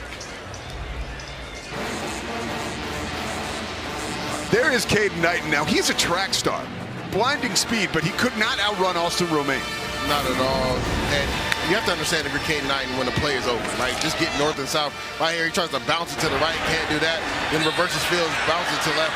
Heck of a play by Austin Romaine to get him down for a major loss. And we talked to Coach Spav about this, the offensive coordinator. He said too many times he had to design plays for 1st and 20, 2nd and long. And right here, they're in that scenario again. Robertson just off the mark there, trying to get it to Kobe Prentice, who was wide open. And right there, Sawyer Robinson missing an opportunity for an explosive play. Ashton Hawkins was streaking down the left sideline, and the safety dropped him in coverage. I know they'll look at that on film and make the adjustment and maybe go back to that play because he was dropped in coverage for a potential touchdown. So 3rd and 21. Motion from Michael Trigg back in the game. Good sign for Baylor fans. Austin knocked down. Cody Stufflebean.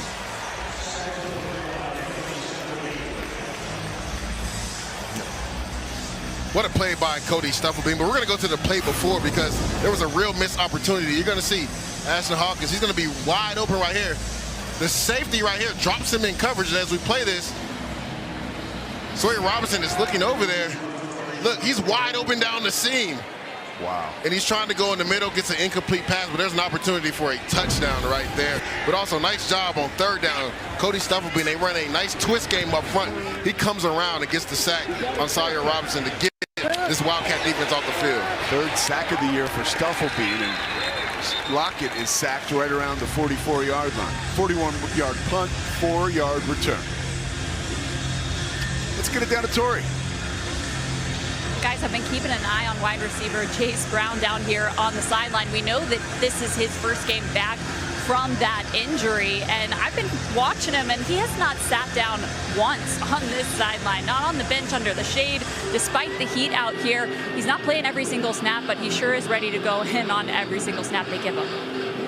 Well, he's a Florida kid like you, Lejay, right? They don't get tired. We're different, man. We don't get tired. And to Tori's point, right, this young man's excited. He doesn't like missing football games. And we kind of saw this play out when they played Arizona. Like, they really didn't get him the ball the first half. Second half, he came alive. Just like in this game, he really came alive that last drive. Wildcats. We're talking about Florida kids. I'm a Florida kid, too. I bounced back from that hit. I'll get back out there. I think a lot of other reporters or people in your shoes might have had the stretcher out there, Tori. Hey, you know, you got to be tough. To be fair, I have played football before. So that might be a surprise to some people, but I have played women's tackle football, so I can take a hit. I love it, Tori. Let them know. Florida, man, we built different. We're built different in Florida.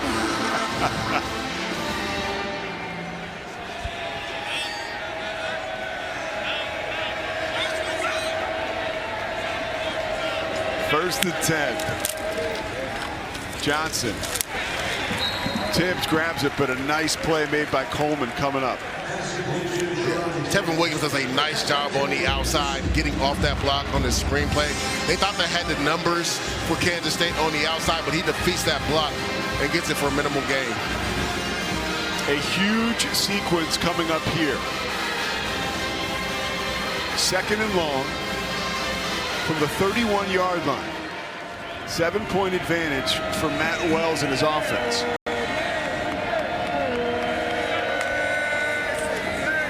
Johnson feeling it, floating it. Ancio, did he pull it down? Yes! I believe he did. 25 yards.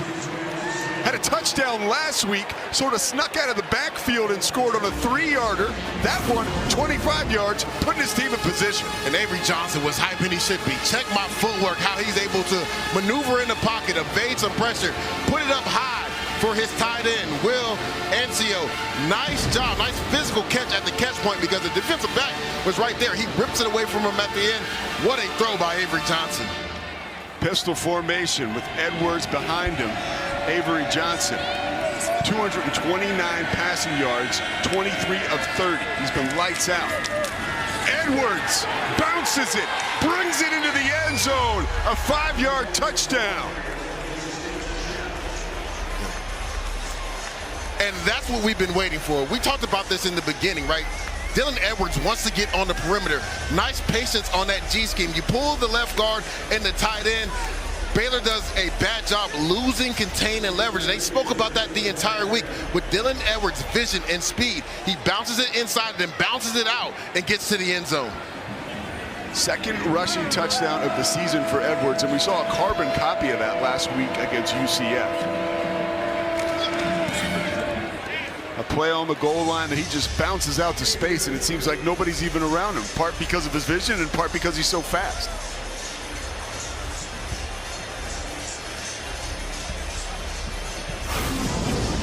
Watch Avery Johnson. This is a big throw to Will Ancio, right? Watch his footwork. Step up into the pocket on the run, puts it high where his tight end can come down with it. And on the very next play, we've been wondering, where is their explosive playmaker? You're going to get the guard pull, the tight end come around. Watch the running back come down and then bounce outside and get to the end zone. Nice vision by Dylan Edwards. Presses the hole, gets outside, you lose, contain, and leverage. That's the speed that can hurt you.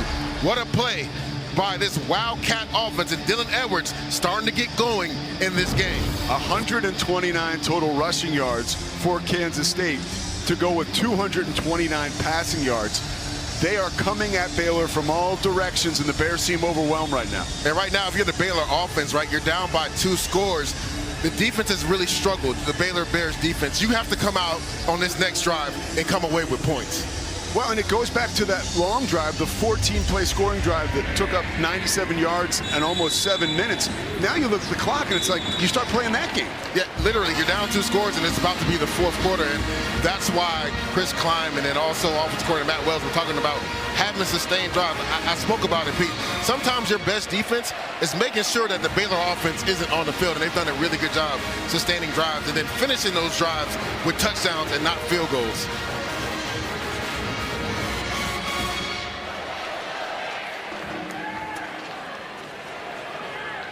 Similar situation to their game against SMU. Backs against the wall for Baylor.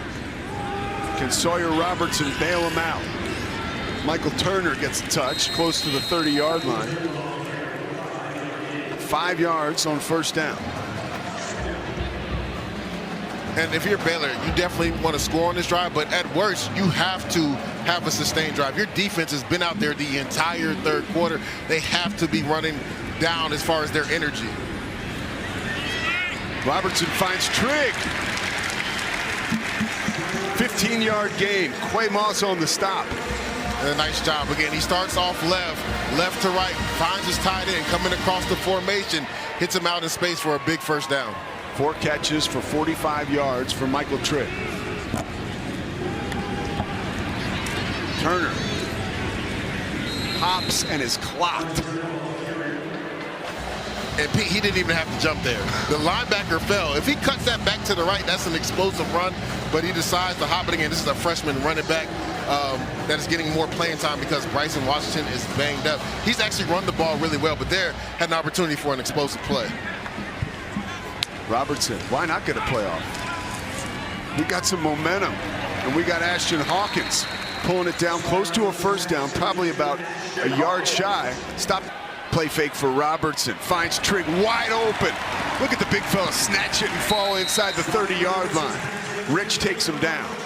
Nice play design by offensive coordinator Jake Spavital right there. Does a nice job. Condensed formation, heavy play action pass. Everybody bites on it. Trigg is wide open in the flat.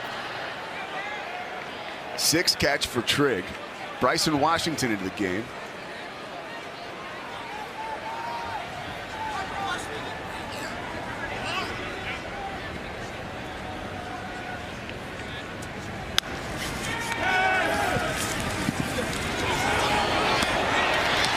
Wilson sneaks inside the red zone and ducks to a first down after a great catch. That's 11 yards.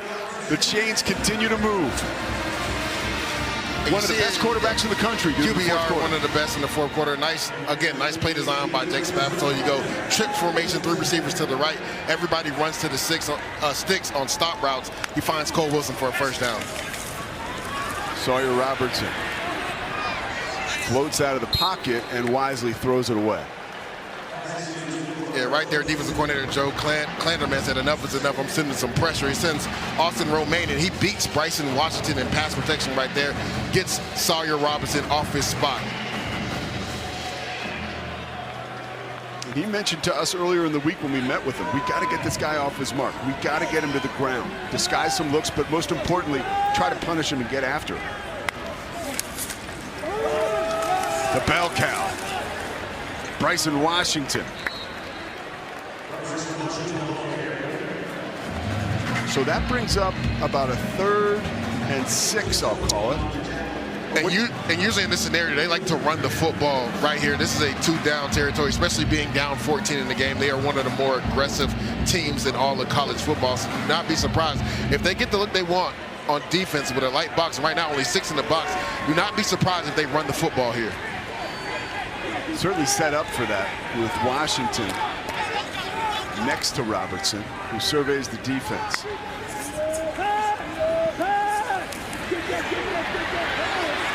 At the quick feet, the moxie, the laser beam that Trigg could not hang on to, and hanging all over his back, Thomas. That's a play right there. If I'm Sawyer Robertson, you have the mobility. You had nothing but space out there. Take off and try to pick up the first down with your leg. I understand Michael Trigg's a big physical tight end who can box out smaller defenders, but you had a clear-cut path to run and get that first down. So here we go. Robertson staring into the eyes of the Kansas State defense. On the season, Baylor 54% on 4th down. The most critical of the year, quite possibly, coming up right now. You have to call timeout. No, well, a flag came in. Well, no, the ref got it to him. Gotcha. Baylor calls their first timeout of the half. So flirting with real trouble there. The Bears don't get it off. And what happened right there, the defense shifted and they put 5-6 guys at the line of scrimmage. Sawyer Robertson didn't know what to do. They had to call timeout. Behind every DIY is more help than you think. Try this for a clean line. Nice. Sometimes help is delivered. And some things have just got to go. Don't worry, these will go quick. I'm wonder if I can link two ropes together. Perfect. Because do it yourself doesn't have to mean all by yourself. What are you working on? If you love to travel, Capital One has a rewards credit card that opens up a world of possibilities.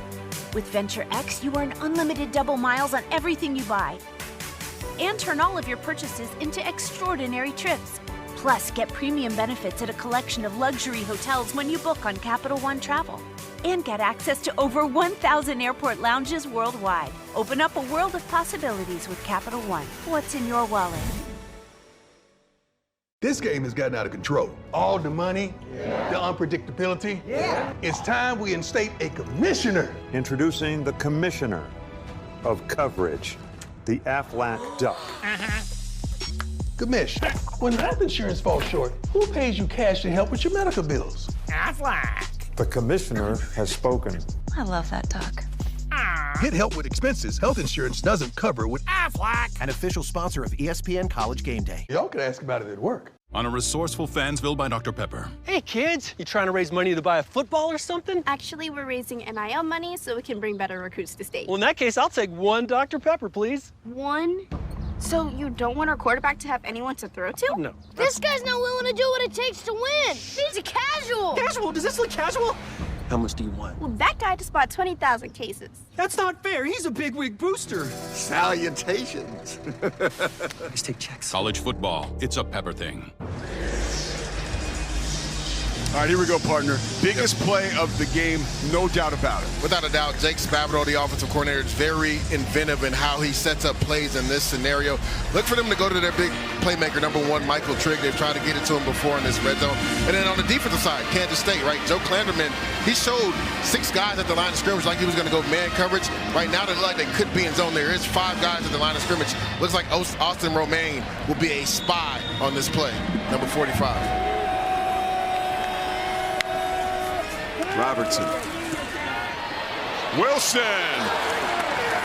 Out of reach. So they decide to go to Cole Wilson, their slot receiver, on a slot fade, and then Sawyer Robertson just puts a little bit too much air on the ball and it sails out of bounds. Right here, he's going that way the entire time, and he has him beat. He just puts it out too far in front, and the ball was in play. Cole Wilson just couldn't come down with it, and Joe Klanderman excited, right? Reserved, but excited that his defense got off the field on 4th down there.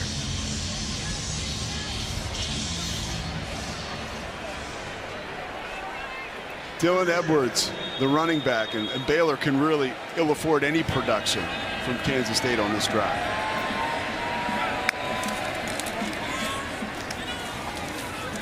Edwards falling forward for some positive yardage. And you talked about it, Pete. This Baylor Bears defense, they really got to bow up right here, right? You're down 2 scores in the 4th quarter. We've seen in the second half this Kansas State offense really milk some clock, right? 14-play drive, 97 yards, almost milked 7 minutes off the clock. They cannot allow that right here. They have to be able to get this 3 and out and give the ball back to their offense. And when you count today, Baylor as a team now -4 turnover margin.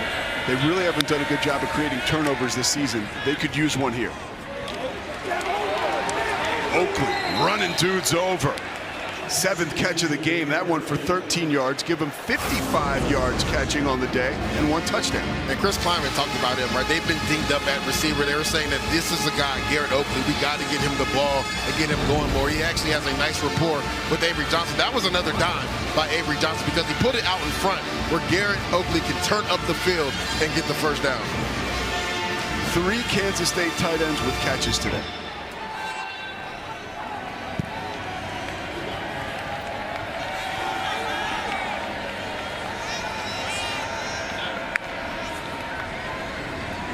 Fake to Barnett into the game. Edwards. So crafty, taken down just shy of the 35-yard line, but that felt like it was about to pop.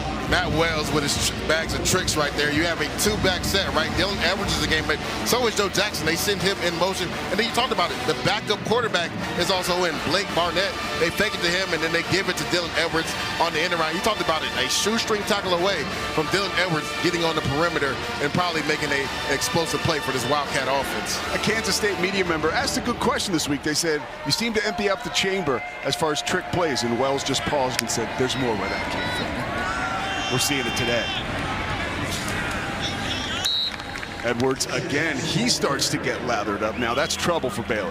And to speak about that, head coach Dave Aranda talked about that, right? Him and Matt Wells have the history going back to Utah State. So he knew after what happened last week to this Baylor defense with Oklahoma State emptying out the chamber with trick plays, that they were going to see some trick plays today as well.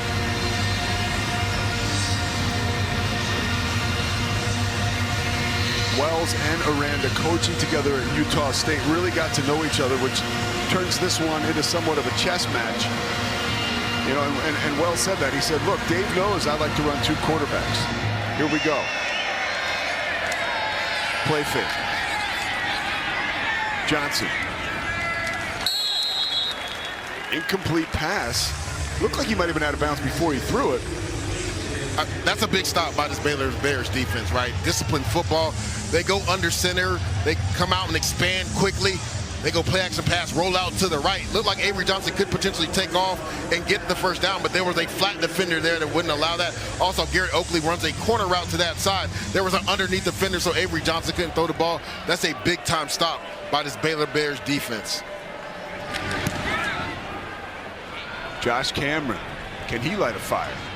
Dangerous, catching it inside the 10-yard line up against his face mask. So Sawyer Robertson in the offense now, back onto the field with another chance when we come back. 55-yard punt, 11-yard return. And now we're about to see Sawyer Robertson, who has struggled 7 of 13 for 66 yards in the second half. Can he get it going to bring his team back? We're about to find out. Michael Trigg grabs it. Oh, and was literally one hand away from taking it into the end zone. McIntosh saves the day. A 42-yard gain, though, for Baylor. I mean, cover two down the seam with a linebacker on his hip in front of the safety. You cannot place that any better, Pete. What a throw by Sawyer Robertson to his big tight end.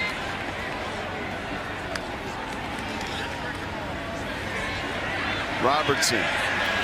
Trigg, get out of here. No, he didn't. Yes, he did. I mean, Michael Trigg, show out. Go up. One-handed big fella, left hand. Hold off the defender. Secure the catch. Get that left foot in bounds. What a catch. Under further review. Rolling on the field was a completed catch. He's about to put the Statue of Liberty out of work. And it's so funny because we talked to offensive coordinator Jake Spavital, and I was talking about the connection between Michael Trigg and also Sawyer Robertson, and he likened it to Kyler Murray when he had DeAndre Hopkins. Michael Trigg is down there somewhere. Just throw it up, and the big fella will come down with the football. And no shot at Cole Wilson, but you know, you can't play that game with Cole Wilson at 5'9". You can with Michael Trigg. And you can get him on some slot fades if there's more space. I would just have loved to see Josh Cameron or Michael Trigg on that last possession get the ball on fourth down. But look at this. Defensive back draped all over him. He holds him off, again, like a power forward. Goes up and snags that with one hand. Now, again, just like last time, is that ball moving? Does he have possession with the left foot down? That'll be what the refs are looking at right now. But right there, it doesn't seem like the ball is moving at all. That's what we thought last time. That is what we thought. After further review, the ruling on the field is upheld. First down. And Pete, that will be a SportsCenter top 10, for sure. Number one with the SportsCenter top 10. You got that right. Man, again, like the balance to go up, hold the defender off, and snag that, hand catch it with just one hand, and then the wherewithal, presence of mind to keep that left foot in bounds. What a catch by Michael Trigg. A career day for Michael Trigg. 7 catches, 148 yards. Remember, he had a touchdown wiped off the board earlier in the game. Robertson with time, a wide open Bryson Washington. Trucking one defender, trucking two, dances into the end zone, 11-yard gain. Daniel Cobbs didn't stand a chance. I love the progression right there by Sawyer Robinson. He looks to the left, looks back to the right, gets to his check down. And we've talked about Bryson Washington's toughness all game long, just refusing to go down. He breaks 2 tackles right there, unwilling to go down. Watch this. Watch, he looks to the left, gets back to the right. Look at his eyes, he's holding defenders, gets back, let me get to my check down, my third option. And then you have an opportunity as a DB. Get off me, stiff arm. Austin Romaine, you want some? Nah, I'm not getting arm tackle. I got reservations for 6 in the end zone. Do you have any reservations about this, a two-point conversion? And this is what the analytics come in, right? Because if you get this two-point conversion and then you go on to score, you can win the game. So that's what they're doing right now. I like this, them being aggressive going for 2 right here. I mean, certainly it's a vibe right now down on the field for the Baylor offense, so they've got some momentum. 4 wide receivers to the top of your screen. Sawyer Robertson, clean into the end zone, a 2-point conversion, a 6-point game. Again, offensive coordinator Jake Spavital in his back. He motions the running back, Bryson Washington out, light box, quarterback draw. We talked about the mobility of Sawyer Robinson. Want to see them use it more. They used it last week in the red zone on a zone reading. You can see it right here. You only got 5 guys in the box right now. And he does a nice job taking the snap, looking off to the left, and a good job by the offensive line, left tackle Sidney Fugar, number 69. He canes his in inside. That way Sawyer Robinson can get to the edge and get in the end zone. So there he is, Bruiser, the Baylor mascot.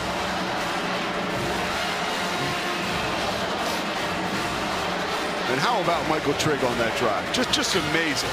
He was unbelievable. I mean, get your playmakers the ball. This throw right here in cover 2 he was unconscious with this throw, and he put that only where Michael Trigg could get it, and then holding the defender off, going up with your left hand, and the presence of mind to get that foot in bounds. Michael Trigg was big for them on that last drive. And this guy just refuses to go down, right? You're not going to arm tackle him. Bryson Washington is the heartbeat of this offense. You know he's dealing with ailments. It doesn't matter. His team needs him. He's going to show up big. And all of a sudden, it's a 6-point game with plenty of time left. 8:50 on the clock here in the 4th quarter. Whole new ball game, Pete.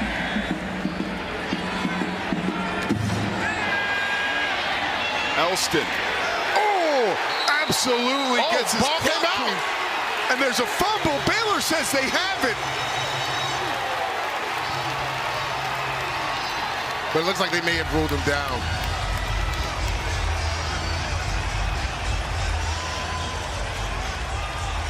Jungo Sungo comes through and makes the hit.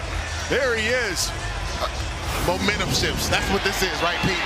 Watch this physical hit.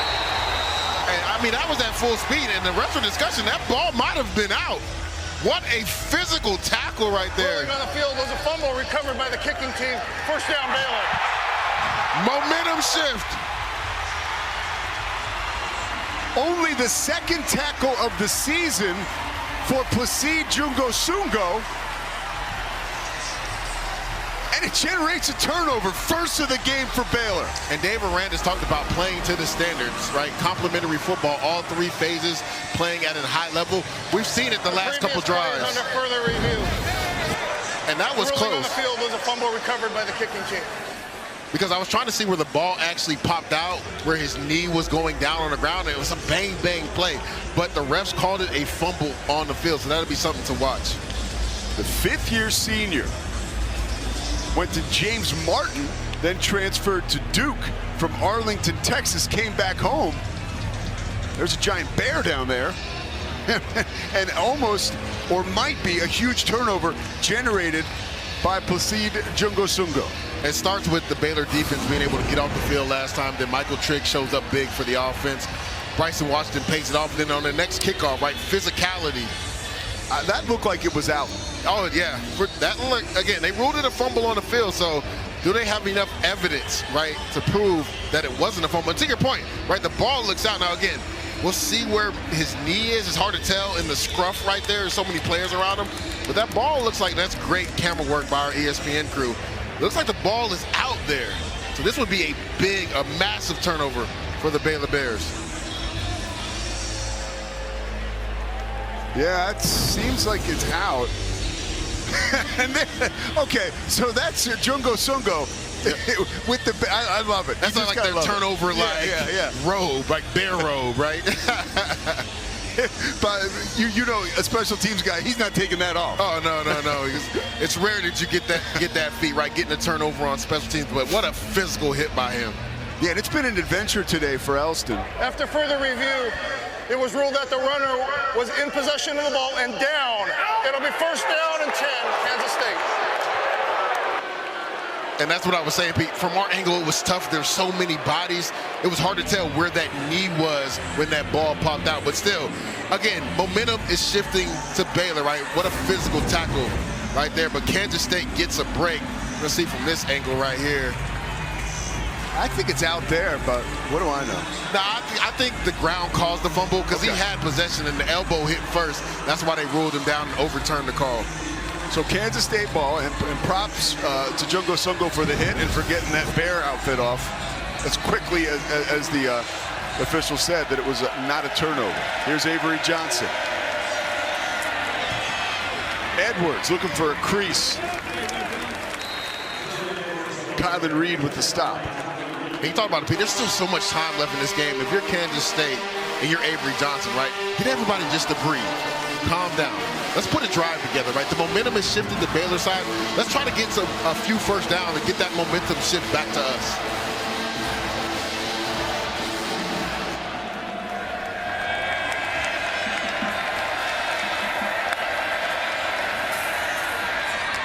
Oakley can't hang on.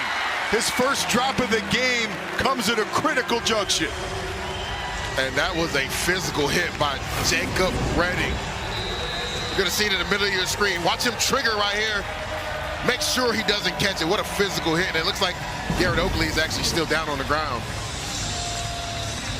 How about Redding? When we met with him yesterday, the kid is so humble and his eyes wide open looks at us and he says, you know, really nobody knew who I was like a year ago. And we said, who? What do you mean, like nobody? He said, like my friends and my family, and that was about it. And now everybody wants to talk to him and about him because he's a starter after being a walk-on.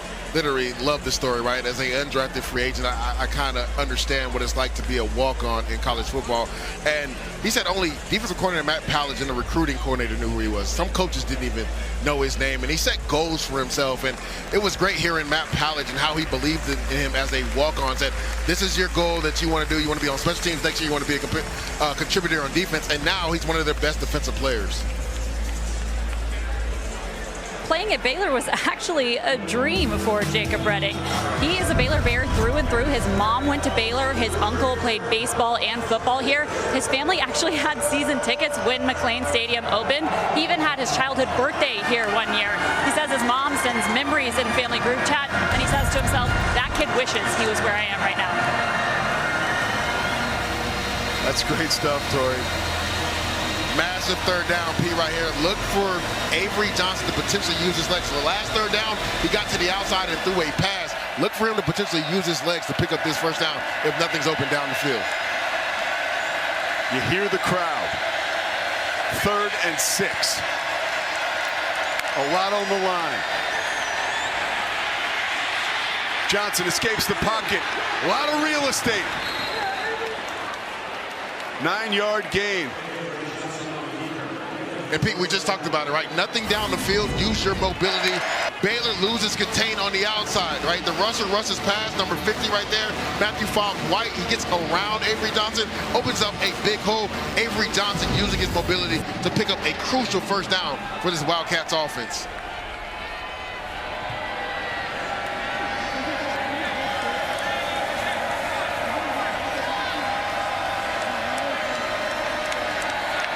.7:30 left in the 4th quarter. 6-point lead for Kansas State. First down, and Dylan Edwards is dropped. Jackie Marshall, check that DJ Coleman. It was a combination of the two. Jackie Marshall does a really good job defeating the block from inside out, and he finishes off that tackle. He's one of their better defensive linemen up front. That's a nice physical tackle. Working from right all the way to the left to hold Dylan Edwards to a small gain. And to move Kansas State back a yard on that first down, setting up 2nd and long. Has to be something that Matt Powledge and Dave Aranda like. Joe Jackson now the running back.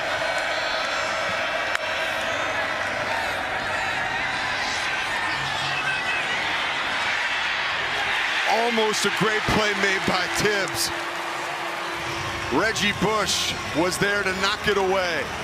And that's twice, right? Jerron Tibbs is one at the line of scrimmage on this fade route. He beats the corner again. Avery Johnson, just too much air on the football. Tibbs tries to work his way back, just isn't able to come down. Nice job by Reggie Bush, not panicking and not getting the PI. You see the pressure starting to come up on Avery Johnson. Another massive third down. This Baylor defense is energized. And Dave Aranda's going to bring some pressure right here. Let's not forget, Avery Johnson's legs are always up. You have to have pass rush lane responsibility. Rush integrity is how Matt Powledge put it. Jackson wide open on the opposite side of the field. Cooper Lance takes him down, but not before an 18-yard gain. What a play by Avery Johnson. You're going to see he works his way to the left. I talked about his legs always being up. They showed all this pressure. They dropped and only rushed 3. He works this way. You see the running back, Joe Jackson, work here as we play it down. He gets dropped in zone coverage because they lose leverage. Tempo from Kansas State, escaping the rush. Brown laid out, couldn't grab it. Tesno was bearing down on Johnson. And what I don't understand is why would you go tempo there? You're up in this game, get a big first down, bleed some more clock, you throw an incomplete pass. That helps the Baylor Bears. It stops the clock. If you're Kansas State, I was a little bit surprised. Maybe they were just trying to catch Baylor off guard and try to end the game. But right there, you get a crucial first down on 3rd and 11. Bleed some more clock down. There is Chris Klein. Second and long, empty backfield.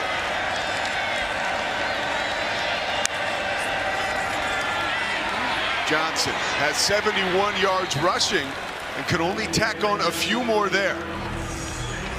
But he's been nails on this down right here, the money down. 3rd down. Again, Baylor's showed different looks. They've shown a 4-man front. They've showed 6 or 7 at the line of scrimmage, dropped out, and with 3-man rush, they dropped 8. We actually haven't seen Dave Aranda bring pressure on 3rd down to him on this drive. Let's see if he switches things up. Because, again, Avery Johnson has hurt them with his mobility. Not only just running the ball, but buying time and finding receivers down the field. Well, you said it, 2 for 2 on this drive on 3rd down and 7 for 13 on the game. Joe Jackson in the backfield. Johnson, so smooth, finds Tibbs, and the veteran receiver takes it down. What a job by J-Ron Tibbs. You see the shoulder shrug right there. He does a really good job breaking inside, understanding outside leverage, and that was a great throw by Avery Johnson, who just beats the rush right there of number 32, Imarion Winston, who won on the edge right away. But nice accurate throw and nice timing by Jerome Tibbs and Avery Johnson. 5th drive of the day for 9+ plays by Kansas State. Pressure off the edge. It's about time.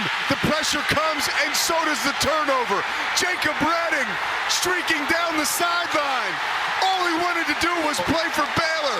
He's realizing the dream today. 69 yards on the return. And I've been talking about it, Pete. Dave Aranda has not sent pressure. He sent the corner, boundary corner blitz right there. Forces Avery Johnson to throw it before he wants to. Jacob Redding undercuts this pass and takes it to the house.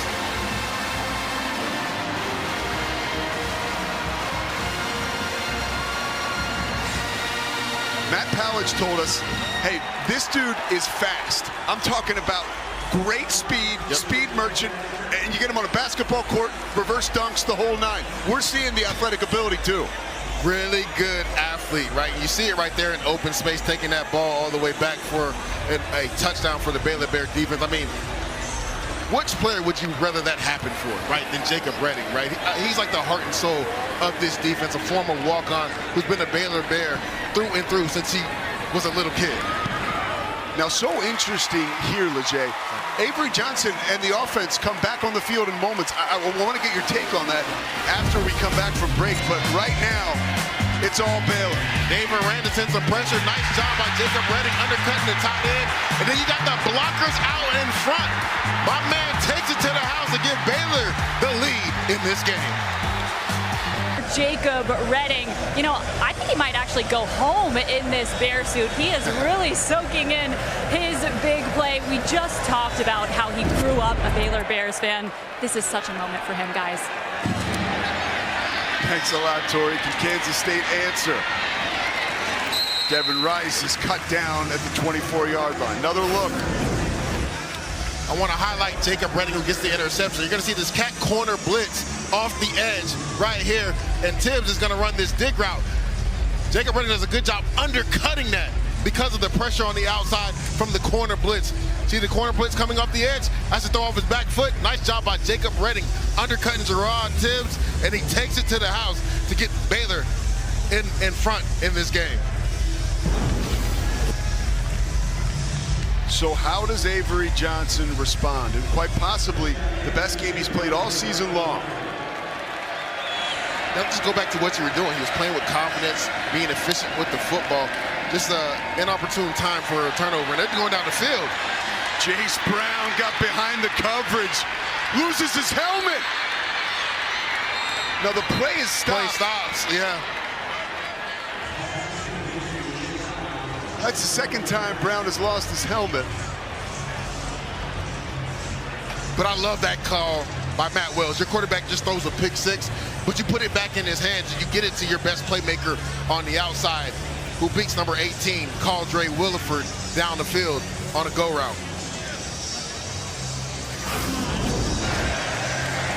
He beats him off the snap, and that's a nice, accurate throw by Avery Johnson. Puts out in front so Jace Brown can run off of it. Unfortunately for them, his helmet came off because that was a touchdown right there. Helmet coming off.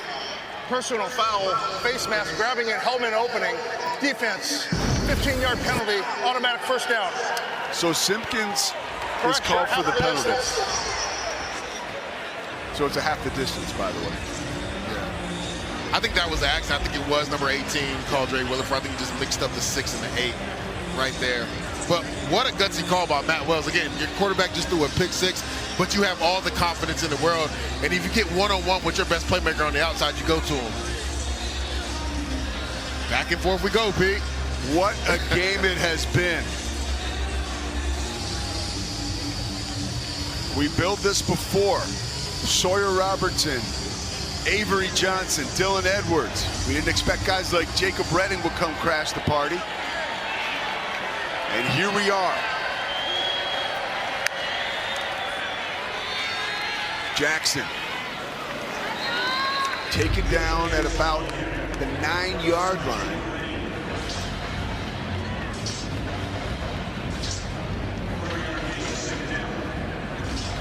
Nice physical run right there by Joe Jackson. Again, he's a guy that's no fear dodging, 6 foot, 212 pounds. Another Florida kid that's going to get downhill, loves the game of football. Nice physical run to keep them ahead of the change right there. 10 carries for 72 yards and a touchdown.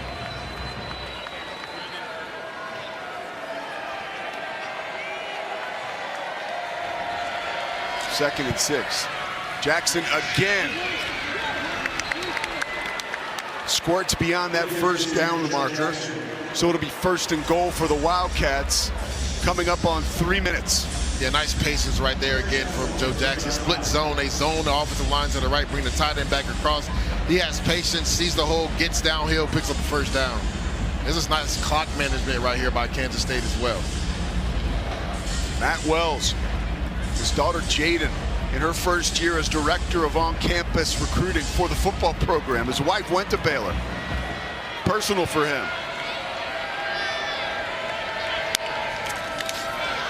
Jackson. Oh, nice play by Keaton Thomas, who leads the Big 12 in tackles. I think Dave Miranda is going to hold on to his timeouts until after the 2-minute timeout. And that's where we're headed. Yeah, Kansas State is definitely content to let this go to the two-minute timeout. Aranda and his Bears clinging to a 1-point advantage. This is the 2-minute timeout. We'll step aside and take a breath, just like all of you. Welcome back, Jace Brown. Big explosive play, getting his helmet ripped off and continuing to run down the field. Unfortunately, they had to blow it dead, but the Wildcats in prime position to take the lead. State looking for a signature win for their season, and Kansas State trying to close in on it right now. 2nd and goal from the 4-yard line, down by 1. Pete, if I'm the Kansas State offense, I want to run this football, right? Baylor still has all 3 of their timeouts. You want to force them to use one of those timeouts right here. Play fake, pressure. Coleman was coming. Johnson just gets rid of it, but it brings up 3rd down. Yeah, I want to correct that. Baylor has 2 timeouts. They had to burn one earlier in the 3rd quarter. But again, Dave Aranda sending some pressure off the edge. DJ Coleman, he brings the safety off the edge. Now, I was a little bit surprised Kansas State didn't try to run the ball there. Right here on 3rd down, again, look for Avery Johnson to use his legs to potentially throw the ball or even try to run it in. Aranda calls Coleman one of his best players. He sent him there. Blake Barnett is in the game. Set up to take the snap alongside Avery Johnson. Check that. Johnson takes the snap, rolls right. Jackie Marshall breathing down his neck. Does what he could do, which is throw it away. Yeah, Matt Wells trying to give you some eye candy. They bring in Blake Barnett, bring him back across the formation. Everybody from the Baylor Bears defense, disciplined defense, great eyes right there. Everybody found their work, and then Jackie Marshall forces Avery Johnson to throw the ball away. Marshall returned punts in high school. He's got the quickness even at 300-plus pounds. Here comes Luis Rodriguez. 22-yard attempt. He has not missed all season long.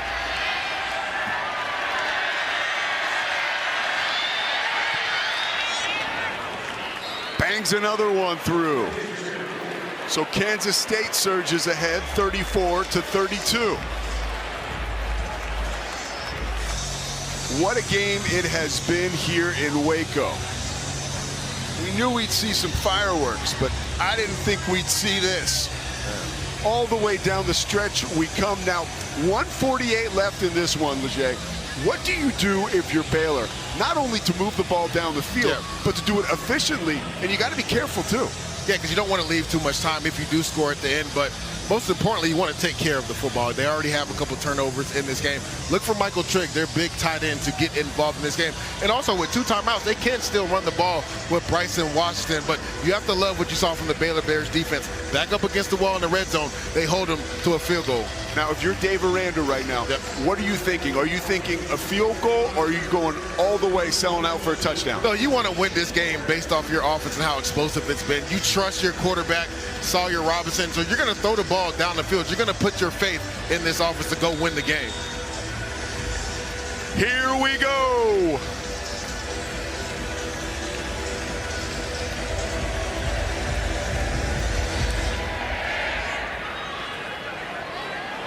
Wilson taking it to the 2-yard line. He is lightning in a bottle. Has a convoy. Oh, and is absolutely drilled. Knocked down by Gabe Powers. Biggest hit of the game so far, and that's saying something. 34-yard return, though, first. Special teams has really come alive with the physicality on these tackles. See, Cole Wilson, this is a bounce left return. Gabe Powers welcomes himself into this game on the sideline right there, hitting Cole Wilson. Nice return, nice physical tackle by Gabe Powers. So Sawyer Robertson, 23 of 35, 327 yards on the day, 2 touchdowns. He had the 1 interception. This is his 4th straight 300-yard game.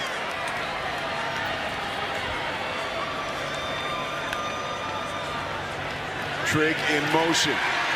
Reels in another catch. His 8th of the game. McIntosh bangs him out of bounds. And right on cue, right? Get it to your best playmaker on offense, Michael Trigg. Switch release, get him open up into the flat, and get a positive gain on 1st down. 2 timeouts for the Bears. 1:35 left. Bryson Washington taking tacklers with him. So a 5-yard gain gives Baylor a 1st down. Yeah, we talked about it, Pete, right? Them being able to run the ball with those 2 timeouts in their pocket. Robertson uncorks one. Blanket coverage by Quay Moss. Late flag. He was looking for Wilson.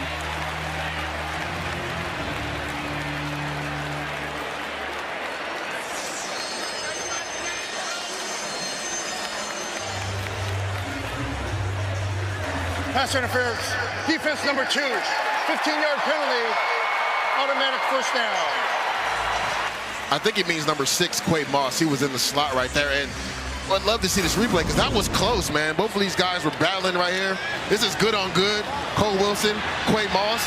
I don't see much right there, Pete, in regards to it being a pass interference. I feel like that left hand came right when the ball was coming down. Tough call to go against Quay Moss right there. So now Baylor doesn't need much more to get into field goal range.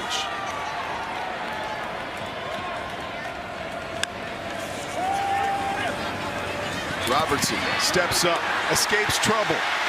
A flag comes down right around the 40-yard line in the area of holding. Holding, offense number 72, 10-yard penalty, still first down.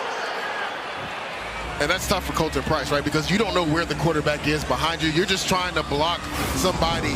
And you see it right here. Colton Price right in the middle. He gets called for this holding on Stufflebean. He's just blocking. He doesn't realize that Sawyer Robinson is taking off. You see him get a grab right there at the end. Ref's going to throw that flag every single time. A backbreaker taking you well out of field goal range. Still plenty of time left. First down and 20 for Baylor.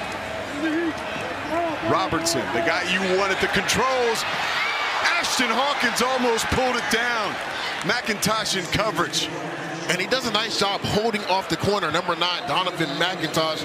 A late flag just came out onto the field as well. Now, I see palms to the sky from VJ Payne.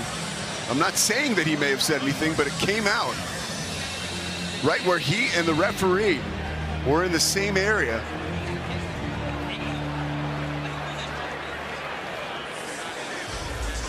Kevin Marr is our referee today. This will be interesting because this was an extremely late flag. That was really good defense by Donovan McIntosh. Ashton Hawkins had an opportunity to come down with a big catch for the Baylor offense, but the ball goes through his hands.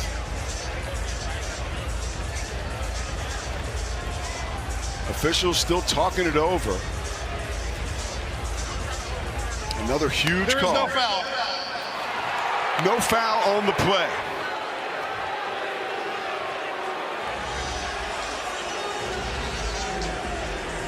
Second and 20 right here. If you're Sawyer Robinson, you just want to get half of that back to make it 3rd and 10 or less, right? Would not be surprised they run some more switch or release combination. See Michael Trigg in the slot. Him and Cole Wilson down here towards the bottom of your screen. Would not be surprised they run a switch combination and they get Trigg the ball either on the outside or a quick end breaker. Baylor field goal kicker Connor Hawkins kicked a 53-yarder against Arizona State in this building. They'd have to get it to the 36 for him to be in that range again. Ashton Hawkins basically does it. Stufflebean with the stop down the field. Yeah, exactly. You got switch release right there. You take Michael Trigg up the field and you think Ashton Hawkins underneath. Timeout by Baylor. Timeout, Kansas State. The first of the half, 30 seconds. So like we mentioned, 53 is the career long. And 3rd and 9 now coming up. And that's exactly where they're at right now, if I'm not mistaken, right? It would be a 53-yard field goal. So that was actually a nice timeout by Chris Kleiman, the head coach of Kansas State. Say they stop Baylor here on 3rd down and they have to kick this field goal. You want to leave a little bit of time for your offense to go back out on the field. So that's really good clock management by Chris Kleiman, the head coach for Kansas State. Hawkins has attempted 2 50-plus yarders this year. 1 for 2, and you mentioned it, a miss last week. Yeah, I believe his only miss of the season was last week, 53-yarder versus UCF. But if you're this Baylor Bears offense, you want to make this a more manageable field goal, right? Look for Spavital quick routes, something at the sticks, maybe even before that, just so you can get an easier kick for your field goal kicker. Do you give it to Bryson Washington? Just knowing the way Spavs thinks, he wants to be aggressive. I don't see this being a run right here. They're going to throw the ball down the field and try to make this an easier kick for their kicker. Robertson staring into the eyes of the Kansas State defense. Michael Trigg off his left hand. Karem's out of bounds. And the moment of truth could be upon us. Yeah, right there they try to get him on a speed out. Pressure comes off the outside. Joe Klanderman decides to send that corner that's in the boundary. It forces Sawyer Robertson to throw it before he wants to. Trigg comes out of his break. Ball just too far in front of him. No wind on a perfect day here in Waco.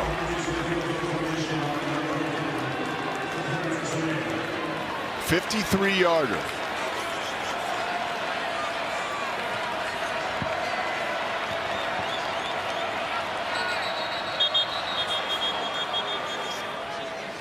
Baylor called timeout there. Timeout, Baylor. Your second of the half, 30 seconds. So a 30-second timeout. Baylor's second of the half. They have one more left. Dave Aranda just wants to make sure his kicker isn't rushed, gives him a little bit more time.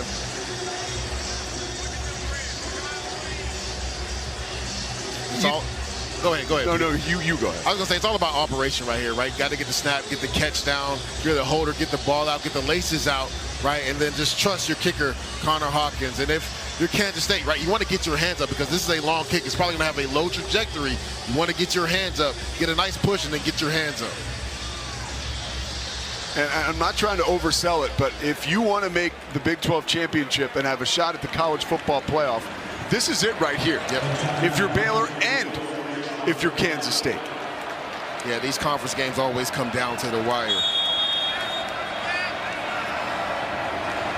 Hawkins, the redshirt freshman from Liberty Hill, Texas. The kick is low. Does it have the distance? It does! And I talked about it being a longer kick. It's going to have a low trajectory. I mean, nails from Connor Hawkins. He drilled that straight through. Again, the ball didn't get that high off the ground, but he had enough leg to get that through the uprights. Now it'll be on the Kansas State offense to see if they can have a drive and put it together to put them in field goal range to potentially try to win this game. So we talked to Chris Kleiman a little bit. He said as far as Rodriguez is concerned, he can kick up the 55-yarder. This is a 53-yarder right here from Hawkins. I mean, he powers this through and maybe had 2 yards on it. It barely got over right there at the end. What a kick from Connor Hawkins drilling that through. Tempered emotion from Dave Aranda. Nothing new there. Baylor winning a big game at home. That would be new. Yeah, they've really struggled. And Dave Aranda talked about that, right? He was like, you got to kind of bring some of that road energy because we've been really good on the road. We got to bring that road energy home. You got to win your home games, and they've really struggled. They have 2 losses at home already. So this would be a major win for Baylor at home. But Kansas State gets one more opportunity to win this game in regulation time.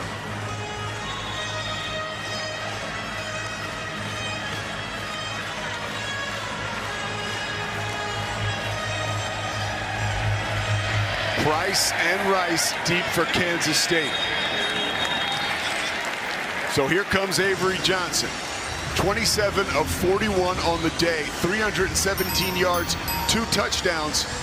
Oh, by the way, 72 rushing yards and 1 touchdown. Almost nobody you'd rather have at the controls than Avery Johnson. 2 timeouts left for Kansas State. Without a doubt, and Baylor's been in this scenario before, right? The Arizona State game. They came back, tied that game up. Sam Levitt was able to put a drive together, and they walk off with a field goal. Let's see if this Baylor Bears defense, who stood up in the red zone last time to hold Kansas State to a field goal, let's see if they can get off the field and win this game on defense. Just 3 down linemen for Baylor. Johnson with time. Slings it to Brown, incomplete. Kendrick Simpkins was right there. Nice zone match coverage right there from Kendrick Simpkins. Their slot corner, he does a nice job being physical with Jace Brown out to the top of the route. Jace Brown bobbles the ball, but he punches it away to make sure he doesn't come down with it. Pete, it just like Dave Aranda is comfortable rushing 3 men and dropping 8. Motion from Oakley. He's got 7 catches today.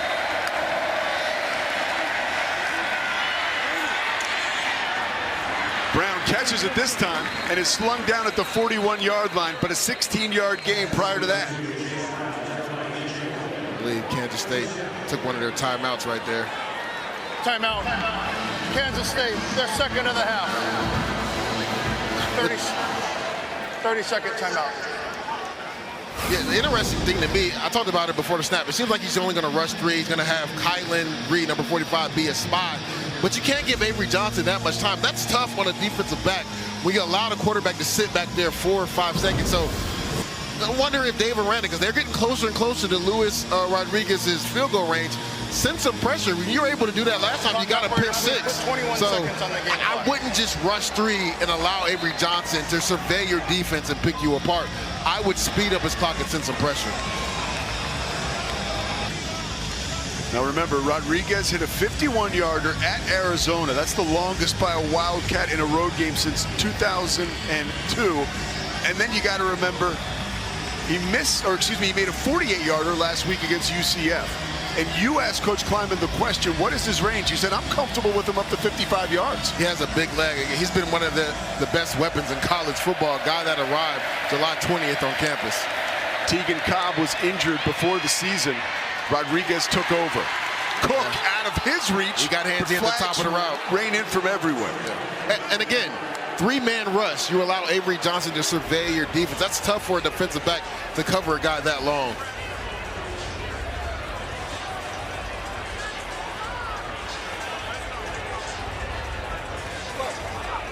Pass interference. Defense number 11. Ball would be placed at the spot of the foul. Automatic. First down. So initially they say Keaton Thomas, but we'll take another look. Yeah. I believe this was on Kendrick Simpkins. Yeah, right there. He got a grab with that right hand. I believe the back judge saw that through the flag. The black official saw that. Just got handsy at the top of the route. And again, 3-man rush, just giving Avery Johnson too much time. Not a bad sell job by Cook either. First some pressure. Johnson whips it, little ahead of schedule. Tibbs almost had it. So right there, they send a 5-man pressure. They drop back in zone, and that's the whole shot right there on the out route by Tibbs that Avery Johnson sails a little bit and almost gets picked off. So right there, again, sending some little pressure has Avery Johnson just a little uneasy. I would love to see Dave Aranda do that again. 13 seconds left. There is Luis Rodriguez. 14 seconds on the game clock. Play clock to 25. So we'll go to 14 seconds.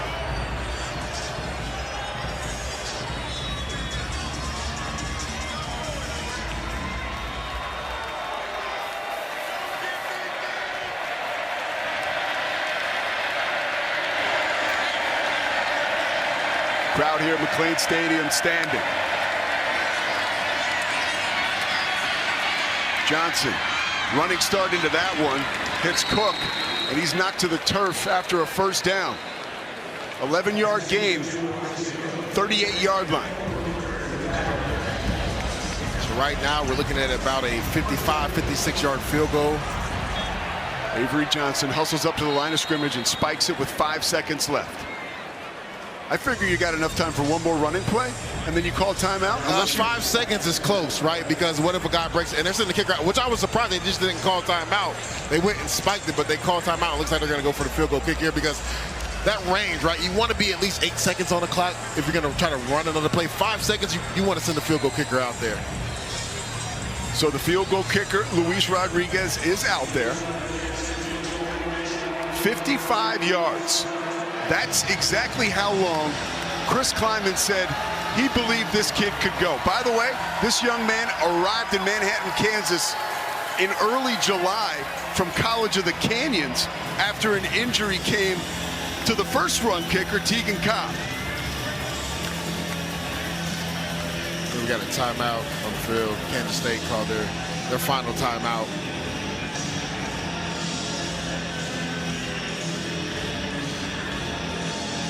Defensive coordinator Joe Klenderman said Chris Kleiman just connects with people. And every day he tries to have an impact on someone. Can Luis Rodriguez have an impact on him today? He's had an impact the entire season. He's been nails for him. I thought something that was really interesting. Caden Knighton, the running back, he was on the field goal block team on the edge. They're trying to use some of that speed to come off the edge and potentially get a block from him. Let's see if he goes back out there again. But he was just out there on the field. Looks like they took him off this time, though.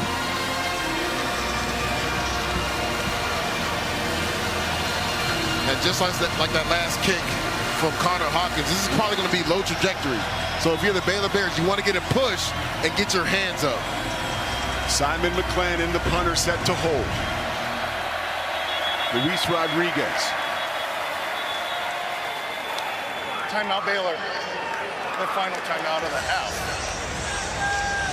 So there's the icing timeout, right? Let's get him in his head a little bit.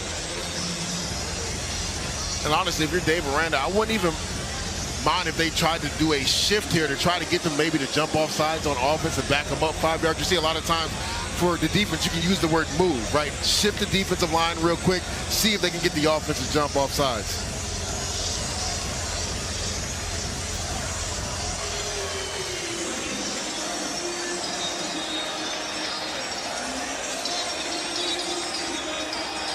Five seconds on the clock. And the weight of the world, or at least Manhattan, Kansas, on the shoulders of that young man right there, Luis Rodriguez. Has not missed a kick all season long.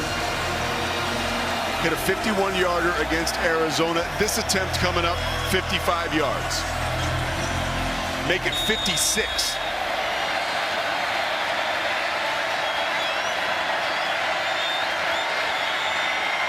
Kick is up and it's blocked. Caden Jenkins grabs it.